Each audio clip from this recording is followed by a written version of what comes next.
athletic specimen, like podcasters we are.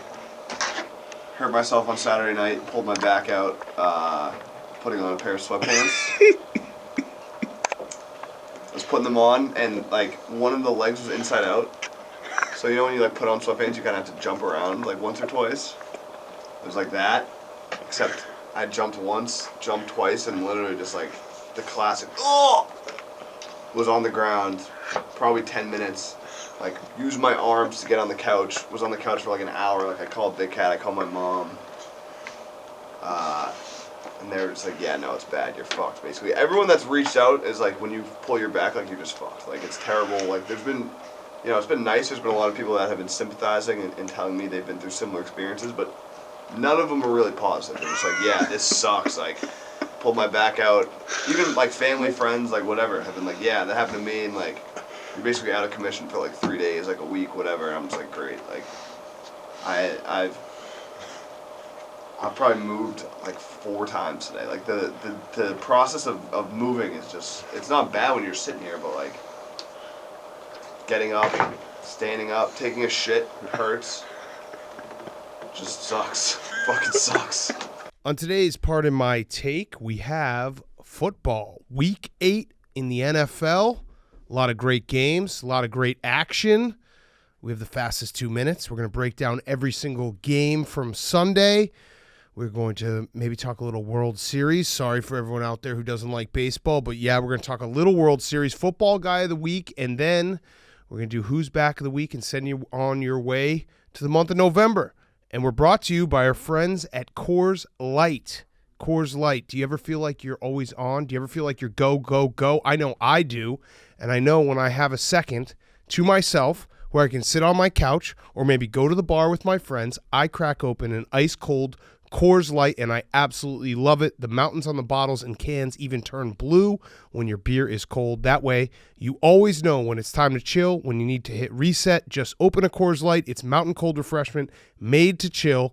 Coors Light is cold lager, cold filtered, and cold packaged. It's literally made to chill. It's as crisp and refreshing as the Colorado Rockies. Perfect for a moment to unwind. We actually were in Denver last week, and I'll tell you, the Coors Light in Denver, even better. Go check out Coors Light right now. If the mountains are blue, tweet us a picture, especially on a Friday when you're trying to relax. That's the way to chill. Coors Light is the one I choose when I need to unwind. So when you want to hit the reset button, reach for the beer that's made to chill. Get Coors Light in the new look delivered straight to your door with Drizzly or Instacart by going to CoorsLight.com/take. CoorsLight.com/take. We love Coors Light. Thank you, Coors Light. You are a wonderful sponsor, and we love to drink Coors Light.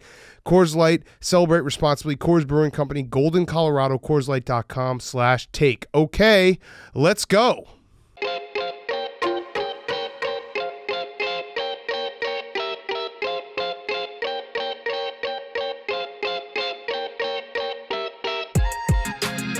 Welcome to Pardon My Take, presented by Coors Light, CoorsLight.com/take. Go there right now. Today is Monday, November 1st, week 8.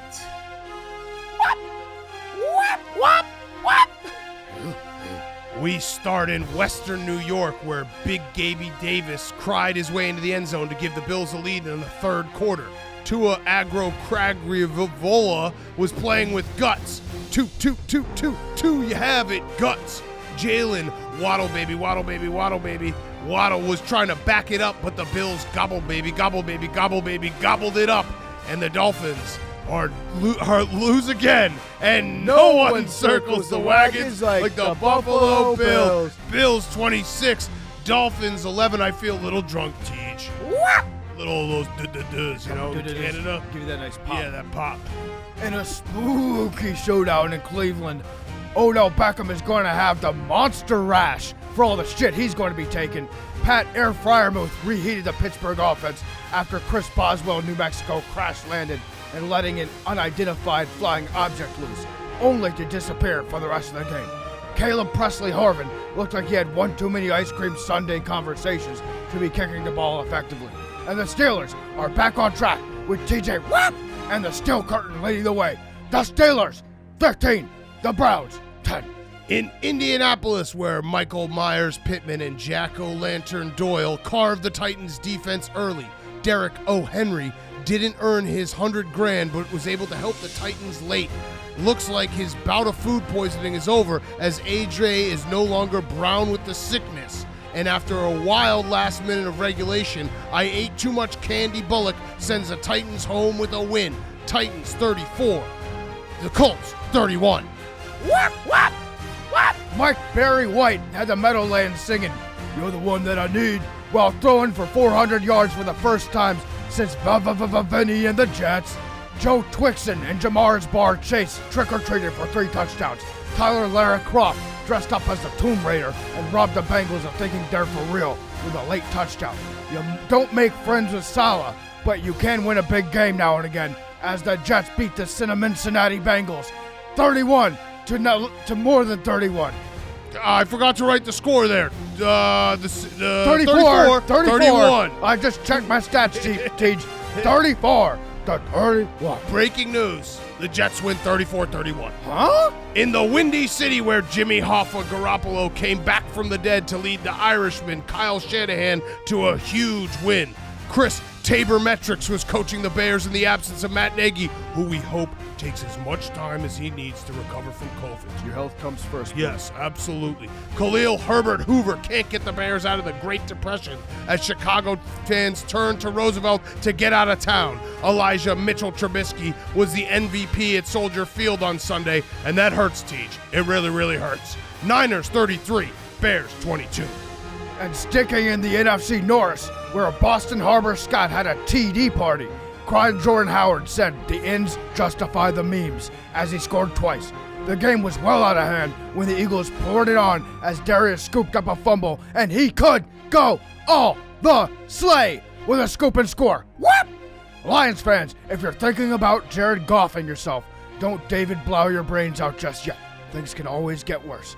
The Eagles 44, the Lions 6. Down in Houston, where Alexandra Cooper Kupp made the Texans call him daddy, dropping the voodoo clam on their face. Houston tried to give the Rams some Rex Burkhead, but they ended up glucking themselves to death because, man, do they suck. Lawsuit man Deshaun Watson is technically still on the team as the franchise waits in limbo for a trade. Rams 38, Texans 22. And we go out west to Los Angeles, where Justin Pervert was leaving too many balls exposed. Speaking of perverts, Matthew Judon Vito had his eyes looking in every direction on Sunday. Adriana Phillips found the ball like Cosette found warmth under Christopher's ass, talking to the FBI and flipping the field twice. Jagged little Bill Belichick has one hand in his pocket, and the other is wasting a timeout. The Patriots, 27. The San Diego Superchargers, 24. Standing on a corner, Jameis Winston down in NOLA, such a sad sight to see. It's the GOAT, my lord, and his knee feels sore, dancing with an injury. But Simeon's well, Taysom Hill's an incel. Can we get Jameis Winston's knee some frickin' stem cells? The Saints go marching in a huge win. And that Week 8 fastest 2 minutes brought to you by our friends at Cross Country Mortgage. Cross Country Mortgage is much like us at Barstool. People first group of people. They are dedicated to the fundamentals of mortgage lending, which results in a fast, convenient, and less stressful mortgage experience. Rates are an all-time low right now. They may never get this low again. Call today for a fast, free rate quote. Our partners will save you a lot of money. Call today, and our friends at Cross Country Mortgage will give you a free home valuation that is free to you just for calling. Just like the all-star athlete, Cross Country Mortgage pushes themselves through the entire lending process. If they get blocks, they figure out ways around to get the ball over the line. Don't miss the window as rates are expected to creep up. Reach out to them and see what they can do for you. And when you connect with Cross Country Mortgage, tell them Barstool sent you. Go to crosscountrymortgage.com/Barstool to learn more about your future home buying experience or refinance your current mortgage. Cross Country Mortgage LLC, NMLS 3029, all loans subject to underwriting approval, www.nmlsconsumeraccess.org. Okay, we'll start where we always start, Sunday Night Football. Fuck Kirk Cousins. We are idiots on this podcast because we all bet on Kirk Cousins tonight. Never Why? again. Why? Never again. We try to be nice sometimes, Big Cat, because it feels like we do go out of our way to bash Kirk Cousins, which, hand up, I'm extremely guilty of. And it turns out it's for good reason. We were right to bash Kirk Cousins. And it's more credit to the Cowboys because with Dak Prescott out, we saw what it looked like last year. It wasn't this year. Cooper Rush was more than capable of like keeping that offense going. And a lot of people are saying it's Mike Zimmer, and I get the usual clap back, which I'm sure you get as well, PFT, where it's like, well, you would take Kirk Cousins on the Bears. It's like, well, first of all, no, I don't want him on the Bears. But also, it's not a rule that just because the Bears don't have quarterbacks, I can't criticize other quarterbacks. Kirk Cousins, he just loves to check the ball down. And I know people are going to say it's Mike Zimmer, it's this, it's that. I just don't get it. I don't get it. I watched them. It's so frustrating. What were they? 1 for 13 on 13 on third down tonight. That has to be on the quarterback at some point. It's pretty bad. It's pretty bad when you're at 1 for 13 levels, and I have had him on my team. Yes. And trust me, this is why I'm telling you, you don't want him on your team. I dealt with it for a while. I don't want him back, especially not when he's making so much money. Like, they can't – you're actually spending so much money on Kirk Cousins that it is making the rest of your team actively worse. Yes, and Mike Zimmer has had problems, and the Cowboys – or sorry, the Vikings should have won that game. Like, they should have found a way to win that game. And so it's not all on Kirk Cousins. I'm just frustrated with Kirk Cousins because when I'm watching them and they have 40 seconds left and no timeouts and he's checking it down, it's like, dude, what the fuck is going on? That's the best way to put it. He's not a bad quarterback, but he is one of the most frustrating quarterbacks because he shows you how good he can be at times. Correct. And then he just reverts back to being completely Kirk Cousins.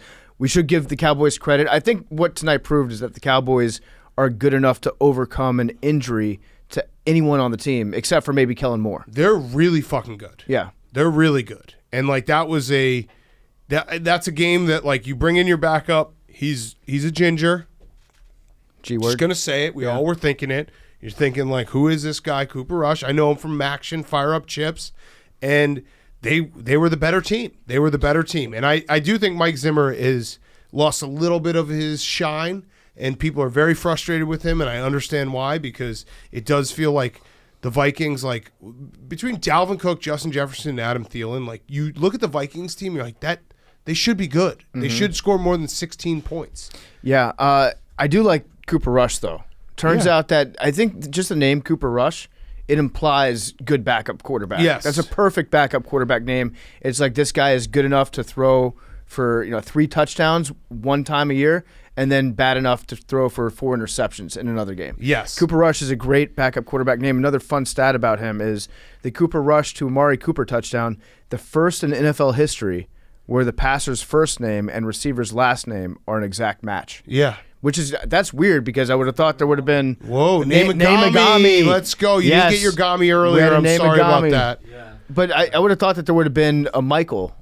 Like maybe Christine Michael could have had a touchdown pass from somebody named Michael, or I don't know. There's nobody with the last name Matt, so that takes out like 3/4 of the quarterbacks in the NFL. Yeah. But yeah, weird stat.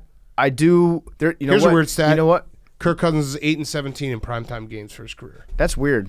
That's a very weird stat. I can't believe I bet on the Vikings. I'm so fucking stupid. I have a prediction. Yeah. I think tomorrow we're going to find out that this was a watermelon game. Oh. That's the only thing I can think of how we got this so wrong.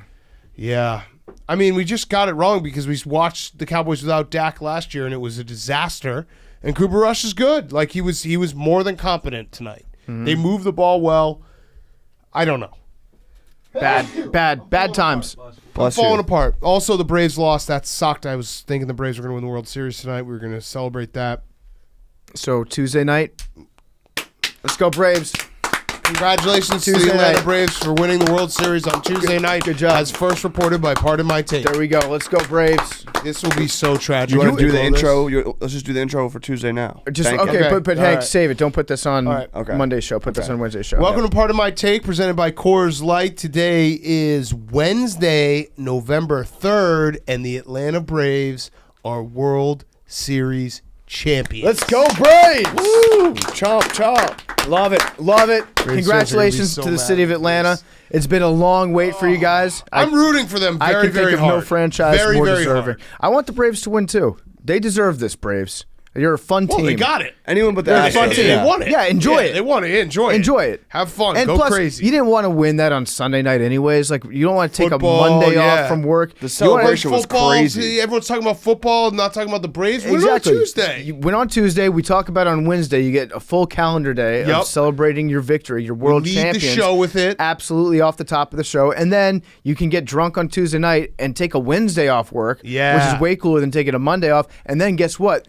The calendar Well, you're lines taking up. this is what you're listening to this on Wednesday. Well, you have the yeah, day we're off. gonna do Congrats it. on the day Yeah, off. yeah, You know congrats. what? Hank also released a statement saying, you have been given permission from part of my take to take the day off work on Wednesday to celebrate your Atlanta Braves World Yes. Series championship. And then guess what? The calendar lines up where now you get to have the World Series parade on a weekend. Yeah. So everyone can go. Let's go, Atlanta. They're going to do it. They'll be fine. Okay, let's get to the rest of Sunday's slate. We're going to start with Steelers-Browns. Steelers 15, Browns 10. I feel very bad for Browns fans. Okay. I'm going to start with that because the two teams, as we thought this season, the Browns were trending up, the Steelers were trending down, and then Ben Roethlisberger comes in your backyard and maybe not a throwback performance because he wasn't like lighting the world on fire, but he did just enough, including the slowest 2-point conversion that never counted, which I loved. They actually called it QB draw for Ben Roethlisberger. But if you're a Browns fan, this is the year that you were supposed, like you did it last year in the playoffs, and this is the year you're supposed to be able to beat the Steelers and not have to worry about the Steelers, and you're on to bigger things. And, oh, yeah, they come here, and then they kick your ass, and they shut down your run game, and their defense wins the day, and the Steelers go and win a big game in Cleveland. Yeah, it was tough. It's tough if you're a Cleveland Browns fan right now because you definitely thought, like 4 weeks ago, you saw this game and you're like, we're going to win this game on Halloween. Right. I'm going to get dressed up in my favorite Cleveland costume. I'm going to go to First Energy and we're going to get drunk as fuck and stomp the Steelers by 40 points. We're going to drink out of a pumpkin in the Muni lot. We're Yeah. going to smash some shit. You We're going got- to have an awesome time. Baker Mayfield's going to be great. The running game's going to be great, and then none of that happened. You got pre-drunk when you saw this Steelers game on the schedule. Yes. Once they started stinking like shit, and you started pre-gaming back at the beginning of October in preparation for this game. And the Steelers, I don't actually think that the Steelers really look good today at all. Well, their defense looks good. Their defense is good. TJ Watt And is Cam Hayward. is a main difference maker. Like when TJ Watt is healthy and he's playing, the defense is very good. But offensively, they didn't look great. They did just enough. They did enough to win. Right. You know, you don't apologize for a victory in the National Football League, Big Cat. They basically, the Steelers, from a Steelers perspective, you're actually, even though it wasn't pretty, I don't think they're built to win pretty games at this point. But Najee Harris looks awesome. Their offensive line's starting to look better. And Big Ben, you're like, okay, he is what we have. I think you're happy just the fact that Big Ben carried out that quarterback draw. Yes. Because in your mind, you're probably like, well, Big Ben doesn't want to run the ball up the middle. He doesn't want to play action, much less keep the ball for himself. So Big Ben definitely, he conserves his energy. Yes. We'll put it that way. He's very mindful. He knows that he's only got a set amount of battery left in his human body that he can expend. So he's taking every chance that he can to just kind of, he takes it easy back there sometimes. But the fact he was willing to do the slowest quarterback sneak, quarterback draw, like the old man in Squid Game doing red light, green light. It was That's incredible. what he looked like diving forward. And he made it, which was great. But it was a hold. But it was so much fun to watch. It was nice to watch. And, I mean, the all-time head-scratching moment was Yes. Mike Tomlin's field goal. Yes. The fake field goal. Maybe weirder, the fact that he set it up by running the ball on 3rd and 17. Yep. And then he was going to fake a field goal. And Chris Boswell almost died. Chris Boswell got lit up. I thought we were protecting quarterbacks in this league. I don't know. It looked like helmet-to-helmet contact with me. But this is one where you're like, maybe it's not a good idea that the Steelers treat their coaches so well and make them know that their job security is second only to Supreme Court justices. Because a normal coach a normal coach would never call that play. Right. Because they're like, this is the kind of play that could get me fired if we lose this game. So it was an incredible call because it was like it was one of those. It's never a good thing when a fake gets called and your instant reaction was the snap bad? Because there's no way that was actually the call there. But no, it was the call there. Chris Boswell got lit up. He actually posted on Instagram that he decided to go to as a quarterback for Halloween, and he's okay. But it also then created like a hilarious set of circumstances for them where Presley Harvin, their punter, who is 6 feet tall, 255 pounds, and there's no way he's 255 pounds. He's like 270 pounds. His face when he realized that he was going to have to kick, that was such a relatable, like, oh, I shouldn't have had the donuts this morning. I should have done a few more push-ups in my hotel room. I should have maybe not gotten late night Taco Bell on Thursday night. Like, he was like, uh-oh, this is me now. And his kickoff, I still don't understand how a punter who has an incredible leg, who can do such a unique skill set, then kicks the ball off. He kicked it like 30 yards straight out of bounds. It was bad. It was and very they didn't try a field goal the rest of the game or an extra point because they're like, this guy, he can't do this. Yeah, we're just not going to kick at all. And you're right. Like a punter, it is a different skill set. You're not always going to be great at kicking a ball, but you should still be able to kick a football more than 30 yards off of a tee. Right. That's a pretty easy thing to do. And when he was warming up, I was sitting next to Jeff D. Lowe in the corner watching this game. And it looked like when he was doing practice kicks on the net that they have on the sideline, it looked like he was just going to whiff on some of them, like very, very uncomfortable. So from that point forward, the Steelers were just like, okay, we don't have a kicker right now. Let's just act like, every single time on fourth down, we're not even going to try a field goal. Right. And it led to chaos at the end. It's always so funny when that happens. It's not only that, but then you get the backup holder in the game. And I don't know who the backup holder on that Steelers team is. Everything falls apart. Yep. And you just sit there and you're like, what is going on right now? Also, the fact that you have a punter that's never kicked in college or high school, like that, they say he never did. How are you a punter and you never even kicked a field goal? Well, it's like or attempted. It's like playing frisbee golf as opposed to playing golf growing up. You probably mean foot golf? Yeah, sorry. Club golf, club golf, and ball golf. Ball golf and golf. If you play ball golf growing up, doesn't mean that you're a good golf thrower. Right. But it does mean that you should know where a fairway is. Right. But it still is like that guy. I felt so bad for him because he's large. He's larger. Mm-hmm. I actually kind of appreciate when football players are like when the special teams units, whether it be a punter or a kicker, and we'll get to Fat Randy, they're like, I'm a football player. I'm going to look like a football player. Yeah, I'm like put on masks like a football player. I like that too. I would much rather have a fat punter than a jacked punter. Right. I don't trust jack punters at all. Agreed. Don't trust them. And we saw another one on the other side, the Scottish Hammer, who still has a job because his nickname is the Scottish Hammer. Yep. And he's got an accent, and people like him, and he posts intimidating Instagram workout videos. You don't want your punter falling into that trap. You want your punter out of shape because the only thing that they do all day is they drop a ball and then they kick it. Right. You shouldn't be jacked. If you're jacked when you're a punter, it tells me that you spend way too much time doing things that aren't punting. Yes, agreed. So, but the Steelers, like that, this was a huge, huge win for the Steelers. I don't know where the Browns go from here because they have a million injuries, and like that, every team, every fan base will say, well, our team's the most injured. I think the Browns might have the record for that this year. I think they might be able to claim they're the most injured team. But I was looking at their schedule. They have to play at the Bengals next. Then they play at the Patriots, who all of a sudden are like all the way back.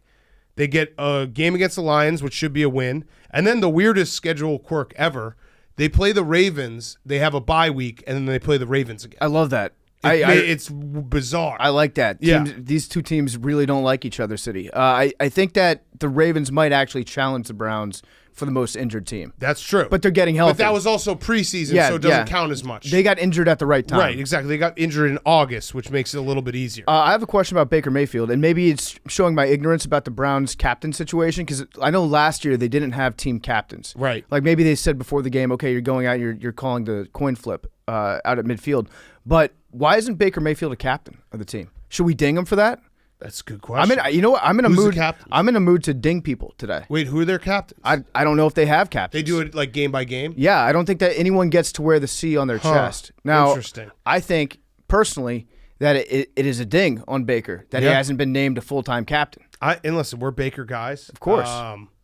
But yeah, I feel bad for Browns fans because it does feel like this was, I can relate to it because it feels very similar to like the Bears-Packers feel of like, oh, we have a team this year that can beat them, and then you have the big bad Steelers come into your backyard and beat you, and they don't even look good doing it. That's the worst part. It's not like the Steelers won and like ran up the score and it's like, hey, we wouldn't have won this game a million different, you played 100 times, we lose 100 times. No, that was a winnable game that the Steelers just did enough, and it's almost like I know it's very cliche to sound, but I feel like you can just say like, oh, that was a Steelers organization win. They're just consistent. They just win those type of games where it's like they're not that good. They have a lot of holes, but they find a way to win. That was a culture win for the city of Pittsburgh. Yes, Mike Tomlin culture win. Not just the football team, I would say all of Pittsburgh. Yes. This win belongs to you guys today. Agreed. Did you see some of the scenes out of the Muni Lot, by the way? Unbelievable. I would imagine that this game, it's on Halloween. It's against your biggest rival. You think that you've got a great team. The money spent on the tailgate scene for Cleveland is probably the most money per capita spent on any team this year so far in a loss. Yes. Like the most money wasted on this. There was one guy that had a giant, I don't know if it was paper mache. It looked like it was like a glass sculpture, like a Choluli or whatever, like glass blown custom thing, where it was a Pittsburgh Steelers player with a helmet with a giant penis going into his mouth, and they were on two separate sticks, so you could take the dick out and then put it back. The attention to detail was just phenomenal. The insult detail that they like. Some guy was sitting in his garage all week, being like, I'm going to make this. We're going to go drink out of this. All year. And we're going to make fun of the Steelers on Halloween. This was something that he when the schedule came out, he pre-ordered this for the Halloween game. Yes. And he's like, okay, this is going to be perfect. Okay, I need actually 2 more veins in the penis. Yes. If you could. It was, it was good for Browns fans for sure, have a good time, but it's going to be a tough one to get over. Yeah, it's good. Very, very tough to get over. I really I feel for Browns fans today because their schedule is not easy, and when you look at the standings and like what's going on in the AFC, like there are some teams that are starting to separate, and especially in their own division where the AFC North, we haven't done this yet because everyone says the NFC West is the best division. Could it be the AFC North? Could it be? Yeah. Right now, I think that it has to be. Without Russ and the Niners, are below 500. The AFC North has 4 teams that are all there. At least there's no easy outs. You know what I mean? There's no Jaguars or Jets, or the Jets won today, but like there's Lions. There's no team that you can be like, oh, this team will get a win from them. Yeah, they're all really good. The Bengals, I would say that the Bengals are still probably the best team in that division. We can talk about them in a little bit. Yeah, I mean that's tough to say today. But the convo you have to have is rank the quarterbacks in the AFC North. Yes, because I think you love doing this. I love it. I love it. I'm gonna go, and it changes literally every week. It's like it's number one. Actually, your favorite thing to say. I picked this up today, and I actually love that you do this, and I want you to keep doing it. And I think you said it like 4 or 5 times. Like Tom Brady gets that call. Yeah, he does. He does. He said it so many times today. I was loving it every time. I said it when Boswell got hit. It plays every time. When he got the helmet to helmet, their kicker. I was like, if that kicker was Tom Brady, they would have called that. Tom Brady gets that call. You just kept on saying it. I was just like, yeah, you know what? You're right. I am right. You're right. Because Tom Brady gets every call. Yeah. So, ranking the quarterbacks. Okay. All right. This week, I'm going to go Lamar number 1. Okay. On a bye week, he's healthy. Probably no diarrhea right now. Yep. Number 2, I'm going to go Ben. I'm going to go Ben. Recency bias. I like that. Then 3, I'm going Joe Burrow. He still has the potential to get back to number 1. Yep. Wow. And then what? I mean, that's our guy, but yep. Go ahead. And then Baker Mayfield, as of today. Where's Chris Boswell? Chris Boswell he's tied with Baker. Neither one are captains. Remember, all 4 teams can make the playoffs. Okay, are we doing ranking them right now, or are we doing starting a franchise? Oh, that's a different conversation. Okay, now let's do starting a franchise. All right, Joe Burrow 1. Ooh, okay. I'm going to take Lamar 2. I'll go Lamar 1, Joe Burrow 2. What? You don't like it, Hank? What's I wrong? think Joe Burrow is going to be a better Lamar's passer. got a better resume. He does, but I think Joe Burrow is going to be a better passer. But remember, don't forget, Big Cat, Lamar's younger than Joe Burrow. That's true. People forget that. And Lamar is an MVP. Yeah, he won the MVP. Okay. I know he's a very good quarterback. Lamar, Joe Burrow, Baker, Boswell, Roethlisberger. That's fair. Yeah. Dwayne Haskins. Actually, Justin Tucker gets that call Case too. Keenum. So Justin Tucker goes ahead of Big Ben and Boswell. Yeah. So the NFC North. I don't know why. It's just everyone loves to. I think it's just the fan bases because you have the guy who's old, who's won 2 Super Bowls, and then the other 3 kind of are rotating up and comers that you can basically dunk on Ben with. I would say the AFC North is the most entertaining division to observe as an outsider. Yes. With all the different rivalries that they have going back and forth and the different players and the up-and-coming Bengals, they're a fun team, or they're a fun division to just like look at. Yes, absolutely. Good colors, good rivalries. Yeah, good history. All right, let's stay with the NFC North and AFC. AFC North. Good call. AFC North and Billy. your Jets. 34-31, the Jets win the shocker of the day, I would say, as 11-point underdogs. Mike White, is there a quarterback controversy in New York? Because Mike White, just let me throw out his stats. He did throw a couple interceptions. They were tip balls, which is unfair because Zach Wilson, if he throws them and they're tipped, we're just like, oh, yeah, that was a Zach Wilson, Mr. INT. Either way, Mike White, 37 for 45, 405 yards, 3 touchdowns. First quarterback for the Jets to throw for 400 or more yards since Vinny Testaverde.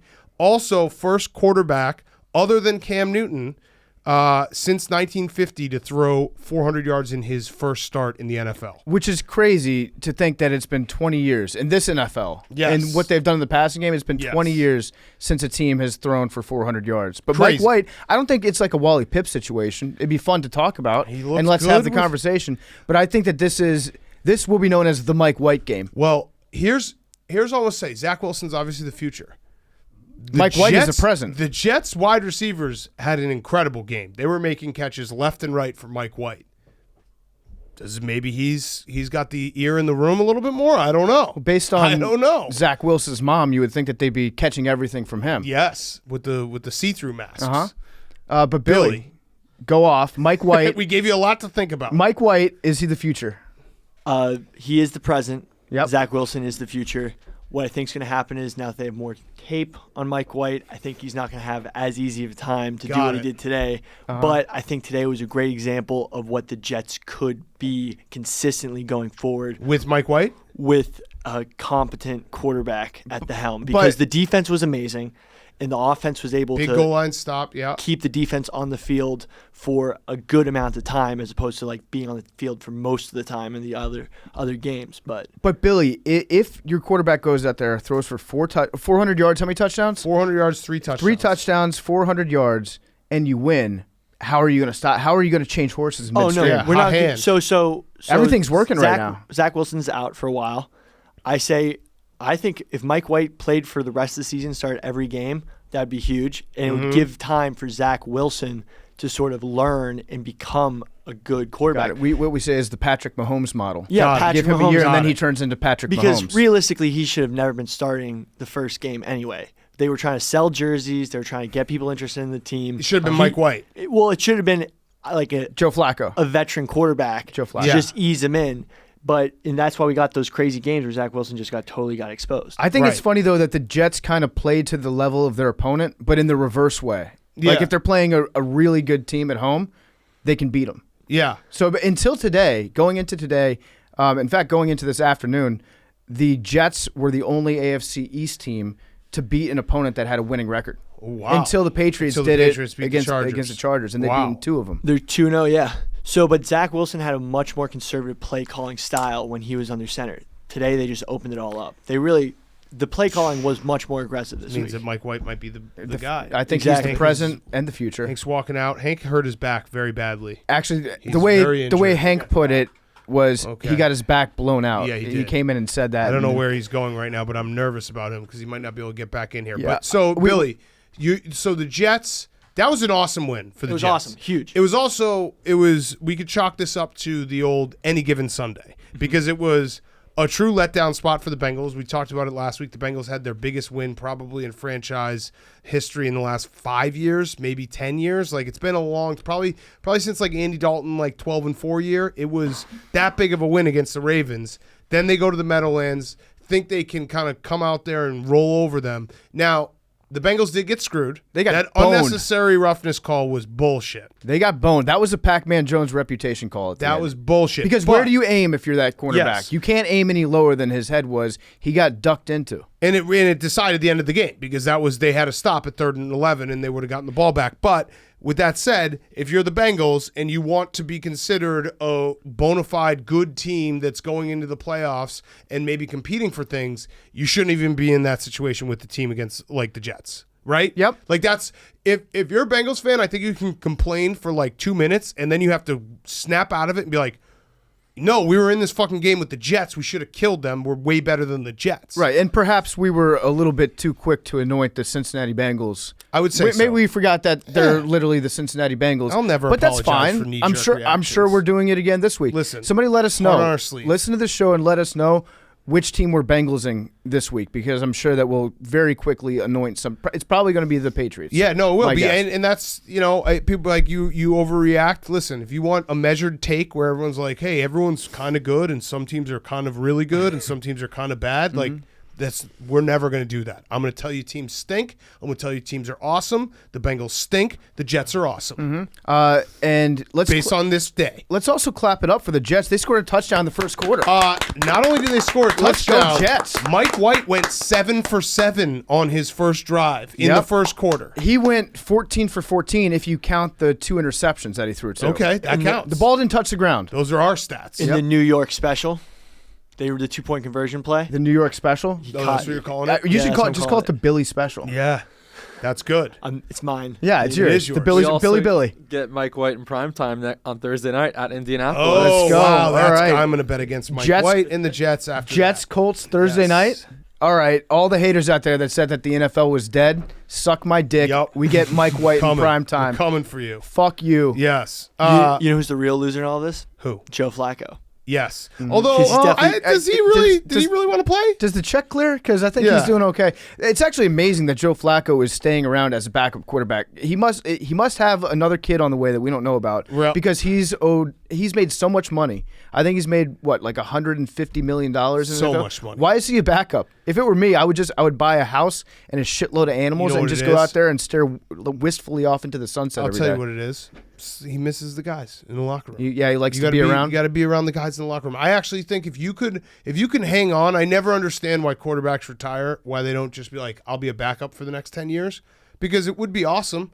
Just be a professional athlete. I think being a backup quarterback is the best job there is. It would be so much fun. I can hold the fuck out of a clipboard. And then you It's got to not worry that hard. every now and then that you might come in and but Mike White made himself some money today. Yep. As long as Mike White we've talked about this many times on this podcast. If Mike White was smart, he would go out on Thursday night, he'd get injured on the first play. And then he's Mike White. Oh my God, what's Mike White? Could Mike White be the guy forever? It needs to be an injury where it's not involving his throwing arm or his knee. Right. So go out there and I don't know, say that you got the Baker Mayfield. Yes. Your off shoulder's dislocated. Yes. And then you go in the off season for cleanup, and then boom, 6 months later you're getting paid, I don't know, $20 million guaranteed somewhere. Done. He's a free agent after this year. I could see him starting for the rest of the games. Zach Wilson stays on. They trade him in the offseason, or he gets Zach Wilson? He trade a free agent? I mean, not trade him, but he Okay. signs somewhere else. That would He be just gets the bag. Awesome. That'd be roster. next And then level. Zach That's Wilson's- Belichick style. Yeah, just be like, we're gonna trade you, dude. Exactly. How you doing, Hank? Hank Hank just is came back in. back. Hank's a warrior. Hank is a warrior. I've had back pain like Hank before. I got my back blown out twice. And yeah, it's not fun. Oh, It's speaking of also getting your not- back blown out. You see Kim Kardashian's dating Pete Davidson? Yeah, that's going to be a very healthy relationship. He's the ultimate rebound guy, I think. Yeah, that's going to be a healthy relationship. If you want to piss off whoever you just got done being married to, Yeah. just have a picture taken in public of you with Pete Davidson. Yes. But Hank got his back blown out, and probably not By myself. by himself. I blew my back out. With Yeah, he blew his back well- out putting on his sweatpants. It's also never a good thing that I guess this is just our relationship, but I think I was your first phone call. Where you're the back kid. You're like, what do I do? I'm like, well, I'm not a doctor, but I'll tell you. To be fair, you wanna Big know- Cat, you wanna know what he gives happened? great back advice. Yeah, I do. I've been through I've been through it a lot. Big Cat fixed my back. Yeah. Big Thank you, Cat Big has Cat. been Showed through you- back problems. You weren't my first call. I did call my mom first, and she said, Call Big Hey, Cat. That would have been funny. she was like, hey, is everything all right? Is it an emergency? I was like, no, I just hurt my back really bad. She's like, well, I'm at dinner. Can I call you tomorrow? I was like, all right, yep, all right. She did call me this morning, but she was clearly out and about. So then I was like, all right, well, I'm lying on the floor. Can I? Credit to me, Am you I going to be able to get up? You texted me and I FaceTime you because Yeah. I was like, let's get this fixed. I Let's also get this feel back like fixed. we just kind of glossed over the fact that he hurt his back putting on sweatpants. You kind of moved on from that pretty quickly, Big Cat. I know what he did. Sweatpants are the easiest pant to put on. No. I would say Listen. tearaways, number 1, sweatpants 2, jeans 3, corduroys 4. They were, one leg was slightly inside out. So when you put on sweatpants, you kind of sometimes do the jump around, Yep. jump on one leg while Yep. you're pulling it up. Fact. I did that. I did one jump, and then the second jump, I blew my back out. Yeah. Next Yeah, thing, I and know. then I was worried my neighbors were gonna call the cops. I was screaming on the ground. Hank, And then it's like one of those things where I'm like, I'm by myself. Like, what am I even supposed to do here? Like, I'm just like, You're like screaming in pain. You're wiggling I your thought I way was to your phone. paralyzed. I didn't know if I was gonna be able to move Hank, again. the last 2 times I've blown my back out. I legit tried to stand up and then jumped down. Like I Yes. fell. It was bad. It was a scene. The last 2 times I blew my back out, I was laying in a Chicago alley in like the middle of winter, just screaming for help because I couldn't move. And the other time I was laying on my living room floor saying, "Just shoot me, just kill me." It's that bad. It is. When you fuck yourself up like that, it's very, very bad. And now, what kind of mattress do you sleep on? Is it soft or is it firm? It's a mattress Whatever firm. advertiser, yeah. Okay. It actually is. It's a firm mattress firm. Yeah. Okay, good. Brand 'Cause new. Don't use the soft stuff. Soft stuff will fuck you up. Soft stuff will fuck you up. You actually should be sleeping on just like a board. Just sleep in your bathtub. Like, yeah, just like a wood plank. Sleep on the floor. Start sleeping on the floor. That's the way to do it. Yeah, I mean, I've had a lot of time for perspective on the couch the past few days. Just, thinking about golf, thinking about being able to be here and just hang out and not It makes you have appreciate. to lie down. Yeah, it really does. It makes you appreciate what you got. Yeah. You don't know what you got till it's gone. I'm going to beat this, guys. Yeah, you are. I'm gonna I beat know this. you will. And Back if you strong. don't, can we, Dr. Kevorkian, what was the final like finding on that? Yeah, Are you no. allowed to kill someone? I'm of the mindset that if Hank asked me to kill him, I will do it. I'm just that good of a friend. I'd do it. I'd Yeah. kill you. I wouldn't let a Whenever you law want. get in the way of me Yeah. murdering Hank if that's what he truly If wanted. I'm not able to golf by spring, just I'd kill you. Yep. Done. We do it on the podcast for the numbers. Yeah, for sure. A live Live execution stream. on the podcast. It would be like the eyeball stream. If we can hold our YouTube subscriptions at $600, We kill him. We will kill Hank. Yeah, we kill this motherfucker. All right. Well, we feel bad, Hank. So the Jets, congrats, Billy. Great win. Shocker of the day. By far the shocker of the day. Mm-hmm.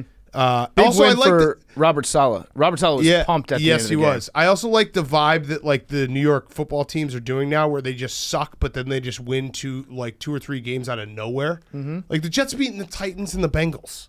That's so stupid. Yep. The fucking Giants beat the Saints. Well, it's spin zone if you're a Bengals fan. Only good teams lose to the Jets. Yes, that's true. That's true.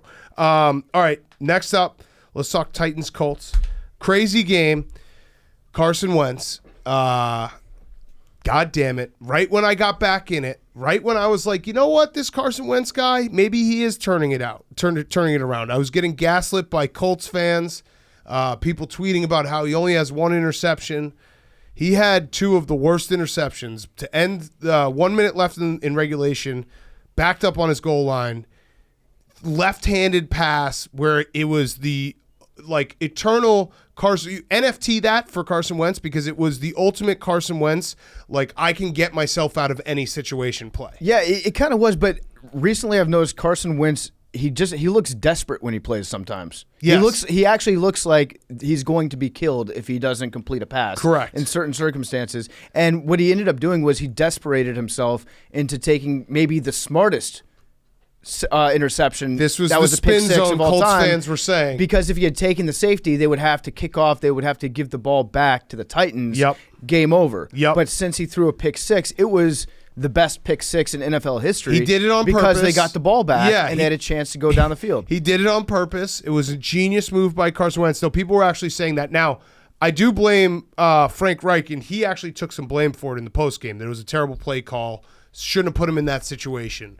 But my God, dude, sometimes, like, I don't know what it is about him, but he just has this fearlessness where he's like, I can get myself out of any situation. Well, I've noticed about Carson Wentz that when he looks very athletic when he's running around sometimes. He looks like an athlete where if he makes a great play, it looks sick as shit. Yep. And that's why we fall so easily back into the, oh my God, I think Carson Wentz is good trap. I don't think we've ever been at the same station at the same time. Correct. I think right when you get off it, I get on. Right when I get off it, you get back on. Yep. But he looks really good when he makes an awesome play. So you're saying you're back on. The problem is when he makes a bad play like that one, it's like staring into Satan's butthole. Yes. And you're like, I've never seen anything this ugly before in my life. It's terrible. So I think I'm officially out again 100% on Carson So Wentz. then I have to be back in. Are you back in Well, though? I mean, we can't be don't the talk same. yourself. Well, no, I'm thinking about it because we just talked about the Jets. The Jets are playing the Colts on Thursday night. No way the Jets can win that game and then come back. Like, hungry dog runs faster. I'm going to be back at Carson Wentz, and I'm going to hate myself. I think I just choked up saying that. Yeah. I can't physically take this guy anymore. but here I am. It's your body revolting against your brain. I would love to, maybe in the off season, we could just do a live cam of Carson Wentz in an escape room and just watch him be like, I got this. Or like, maybe like we'll give him, we'll simulate. We should interview him, but it's an interrogation. Yeah, like bomb detonation, like training. Watch Carson Wentz be like, I got this. I don't and know. He just blows himself up every time. I don't know if he's like always confident, but I think he's just more always like very nervous that this is about to be his last play ever. Yes. In his mind, he always thinks he's one play away from getting benched for the rest of his career, and he's got something to prove. Right. And then he sees Sam Ellinger looking over his shoulder. Yeah. And he's like, uh-oh, this guy's good. And then the interception, actually, if you want to take the route of, all right, that interception was actually a good thing because it was a pick six and they got back in the game. They were able to come back with a minute left. That's fine. The interception in overtime was really, really bad. And Michael Pittman is like a true bona fide number one. He's been awesome. I don't know. That was such a bad interception. I don't know how you can like explain that one away. He was like there was triple coverage. It was just blame it on the turf. If you're Carson Wentz, the turf in Indy looks like it has alopecia. It's terrible. all patchy. I think that might be a side effect from the sun coming in. I know Mr. Irsay opened up the roof this weekend, which was the right play for Jim. But the turf looked just patchy and weird. Looked like it had some sort of weird skin disease. Yes. So that's Carson Wentz. And also credit to the Colts because they figured out they've now fully adopted the Joe Flacco offense of like 3 times a game. They're just going to throw it deep. Carson Wentz going to underthrow his receiver. His receiver's going to try to come back to the ball. Boom, pass interference. Mm-hmm. That's how they actually got it to overtime with the pass interference in the end zone. It's a genius strategy, and it works every time. And I feel like the Colts are, I think, borderline doing it on purpose now. Yeah, they might be. It's a good call to make. Yes. It really, if you have a receiver that's on the same page as your quarterback and you know that he's going to underthrow it, the defensive back, they have their back turned to the ball. They're going to at least get in your way coming back to the ball. So why not try it more often? I think that we need to ding Frank Reich. Can we put that on we're dinging him today? Yep. From going away from Jonathan Taylor in the second half. Yes. Because Jonathan Taylor is a beast. I don't know if you know this, but he went to the University of from Wisconsin. Yep. If you want a beast in the NFL, draft a Wisconsin running back or an Iowa tight end, and you'll be good. But they just stopped giving the ball in the second half. Yep. And they said this is Carson Wentz's game to win. Do it. I don't know why you do that. And here's the thing. So we'll get to the Titans in a second, but the Colts, like, this is a really, really demoralizing loss if you're a Colts fan because you finally got healthy. You had some guys getting back. You were the healthiest you've been all year. You are up 14-0 against the Titans, who have already beaten you this season. Up 14-0, everything's rolling your way, and you somehow lose that game. So now you are not only like behind them by 2-3 games in the standings, you also lost both games to them. So it's a brutal loss for the Colts. The Titans, I feel like the Titans now, like, they have enough defense to do something. And A.J. Brown is incredible. And, like, Derrick Henry got kind of low-key bottled up today. A.J. Brown was insane. A.J. Brown is so fucking good. And the Titans are just I've always, like, last year I was very much like, hey, the Titans' defense is not sustainable. Now I think the Titans might actually be a legitimate AFC contender. They've gone through a little bit of a gauntlet here, and they've come out the other end. So if you're the Titans and you knew going into this game that Tannehill was going to throw 2 interceptions and that Derrick Henry was going to run for 68 yards, you probably would have penciled this one in as a loss. Right. Good news is Ryan Tannehill threw for 3 touchdowns. A.J. Brown had 155 yards on 10 receptions. So you ended up making it up in unexpected places, but and likewise with the Colts, what they did was they were like, we're not going to let Derrick Henry beat us, and mission accomplished. Derrick Henry didn't beat you. A.J. Brown beat you. Yeah, and I'm looking at it right now. So the Titans have Sunday Night Football against the Rams next week. If they win that game, they are officially on contender watch. I also think that we need to make some amends and do some public apologizing to Fat Randy. Because Fat Randy nailed it. Maybe to our credit, actually. Maybe he should be apologizing to us. Yep. Because ever since that game-losing kick that he had when he was a Bengal, where he pretended to he had 2 calf cramps. Both his legs cramped up right after the fact when he hit the root. He's been lights out when it comes to clutch kicks. Yes. And he had another awesome one today. Fat Randy on Halloween. He's been chomping down candy bars all day. Yep. Blood sugar through the roof. Blood type is nougat. Yep. He is just absolutely feeling himself. He was looking very, very big. He was, but he went out there, he fucking nailed it. Yeah. Right down the middle. Yeah. He's I love Fat Randy. I do too. I was going to say something meaner, but I'm not going to say it. What are you going to say? Well, I was going to say, like, he does have, like, the skin of a guy who eats too much. He did not look well. Because I have that skin. I know what that skin looks like when you're, like, you just got that little puff, the puff in your face where you're like, oh, geez. All the blood ran out of his face by the end of the game because I think it was all digesting. It's like, it's sodium. It's sodium poisoning. I have had it many times in my life where it's like, oh, geez, like, hey. Maybe just do like one salad and a glass of water. Yeah, I mean, Fat Randy's belly could just be a giant kidney stone too. Yes, from all the salt that he's. So he's a brother in arms. He's a brother. By the way, I passed a kidney stone yesterday. Oh hell yes! Congrats. I just keep doing it. I'm good for about. Hell yes. I'm good for about one every month. That's until great. I piss all these suckers out. Yeah. Carson Wentz, by the way, last thing he said, I beat us in overtime loss to the Titans. He also was wearing a jean jacket in his post game. That would piss me off. If I were a Colts fan, I'd be like, dude, come on. The jean jacket? Jean jacket would be like, I beat us. Yeah. I don't know. Put on a costume. It might have been a costume. It might have been, yeah, he might have been going as Aaron Rodgers from last year. Yes. Shout out Billy for nailing Aaron Rodgers, John Wick. Yeah, good job, Billy. You crushed that, Billy. Clap it up for Billy. Always just thought he looked Live like studio Aaron audience. Thank you. Yeah. This acceptance speech? I'd like to thank Keanu Reeves Okay. for looking like Aaron Rodgers. Nice. Okay. Nice. Good. And Well vice said. versa. Yeah. Yeah. I think I've changed my mind on Aaron Rodgers, by the way. I think I like him now. Say. I do. I think that It's the worst. what he was saying after the game, he was like, he basically admitted that he microdosed and that he goes on like hallucinogenic trips. Because he goes, I did some stuff this offseason. Quickest way to your heart. He said, I did some stuff Drug this guy. offseason that changed my perspective, and I'm seeing the world in a whole new light. Can you just wait till he's off the Packers? Then I'll join you. I Because just- I'm going to flip that on the Packers fans. If he ends up like on the Steelers, the Broncos, I'm going to be the biggest Steelers or Broncos fan next He year. changed my perspective No. on his perspective. Oh, he's the worst. Maybe I'm just still high from Benny the Butcher. All right, let's go. 40. Oh, last note on Titans Colts. If you get an interception and then you get injured, the fumble shouldn't count. That happened to Tyquan Lewis today. It was so unfortunate. He intercepted the ball. Yeah. He tore his ACL. I think he tore his ACL. I don't know. And in the injury, like, fell down and dropped the ball. Well, the worst part was he hurt his knee, and I saw some people say that it was the patella tendon, which is what Victor Cruz had. Like, Yep. that's the really bad one that nobody ever tears unless it's like a car accident. Yep. He tore it, fell on the ground, the ball comes out, so he fumbles it. He's grabbing his knee, and meanwhile, 6 players from each team just jump on him, trying to get the ball out as he's like trying to reach and grab his knee. He's underneath the pile just getting smoked. I felt so bad for him. Yes, I did too. All right, next up, 49ers Bears. Here's what I'm going to do. I promised myself before the season that I would not be upset about losses if Justin Fields looked like he was progressing. And guess what? Justin Fields looked like he was progressing in this game. Turns out that Justin Fields is a really good quarterback when he can use his legs, too. Yeah. So Maybe just don't keep him in the pocket all the time. Matt Nagy is on the COVID list, so We hope he gets better. Takes his time. He did not have his stink all over this game. There were fire Nagy chants at Soldier Field. And yeah, turns out play action. Slants, quick slants, letting him move the pocket, letting him run the ball. He had like 100 yards rushing. He had that incredible run, the 22-yard touchdown run where he ran 59 yards in those 22 yards to score that touchdown.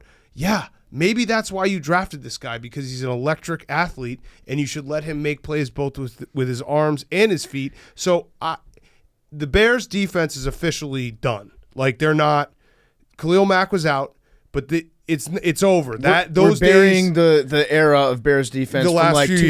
2015 to 2018. It's like 2017 to. There's been different Bears defenses, but this one's like 2017 to about last year, and maybe a little bit of this year, and maybe they'll pop back up. But when you give up 3rd and 19 tunnel screens to Deebo Samuel for 80 yards, like they weren't tackling anyone. They weren't doing anything that was helping out the offense.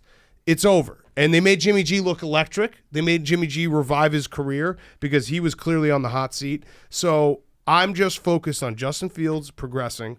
He's obviously still a very big work in progress. I'm not going to sit here and tell you he's incredible.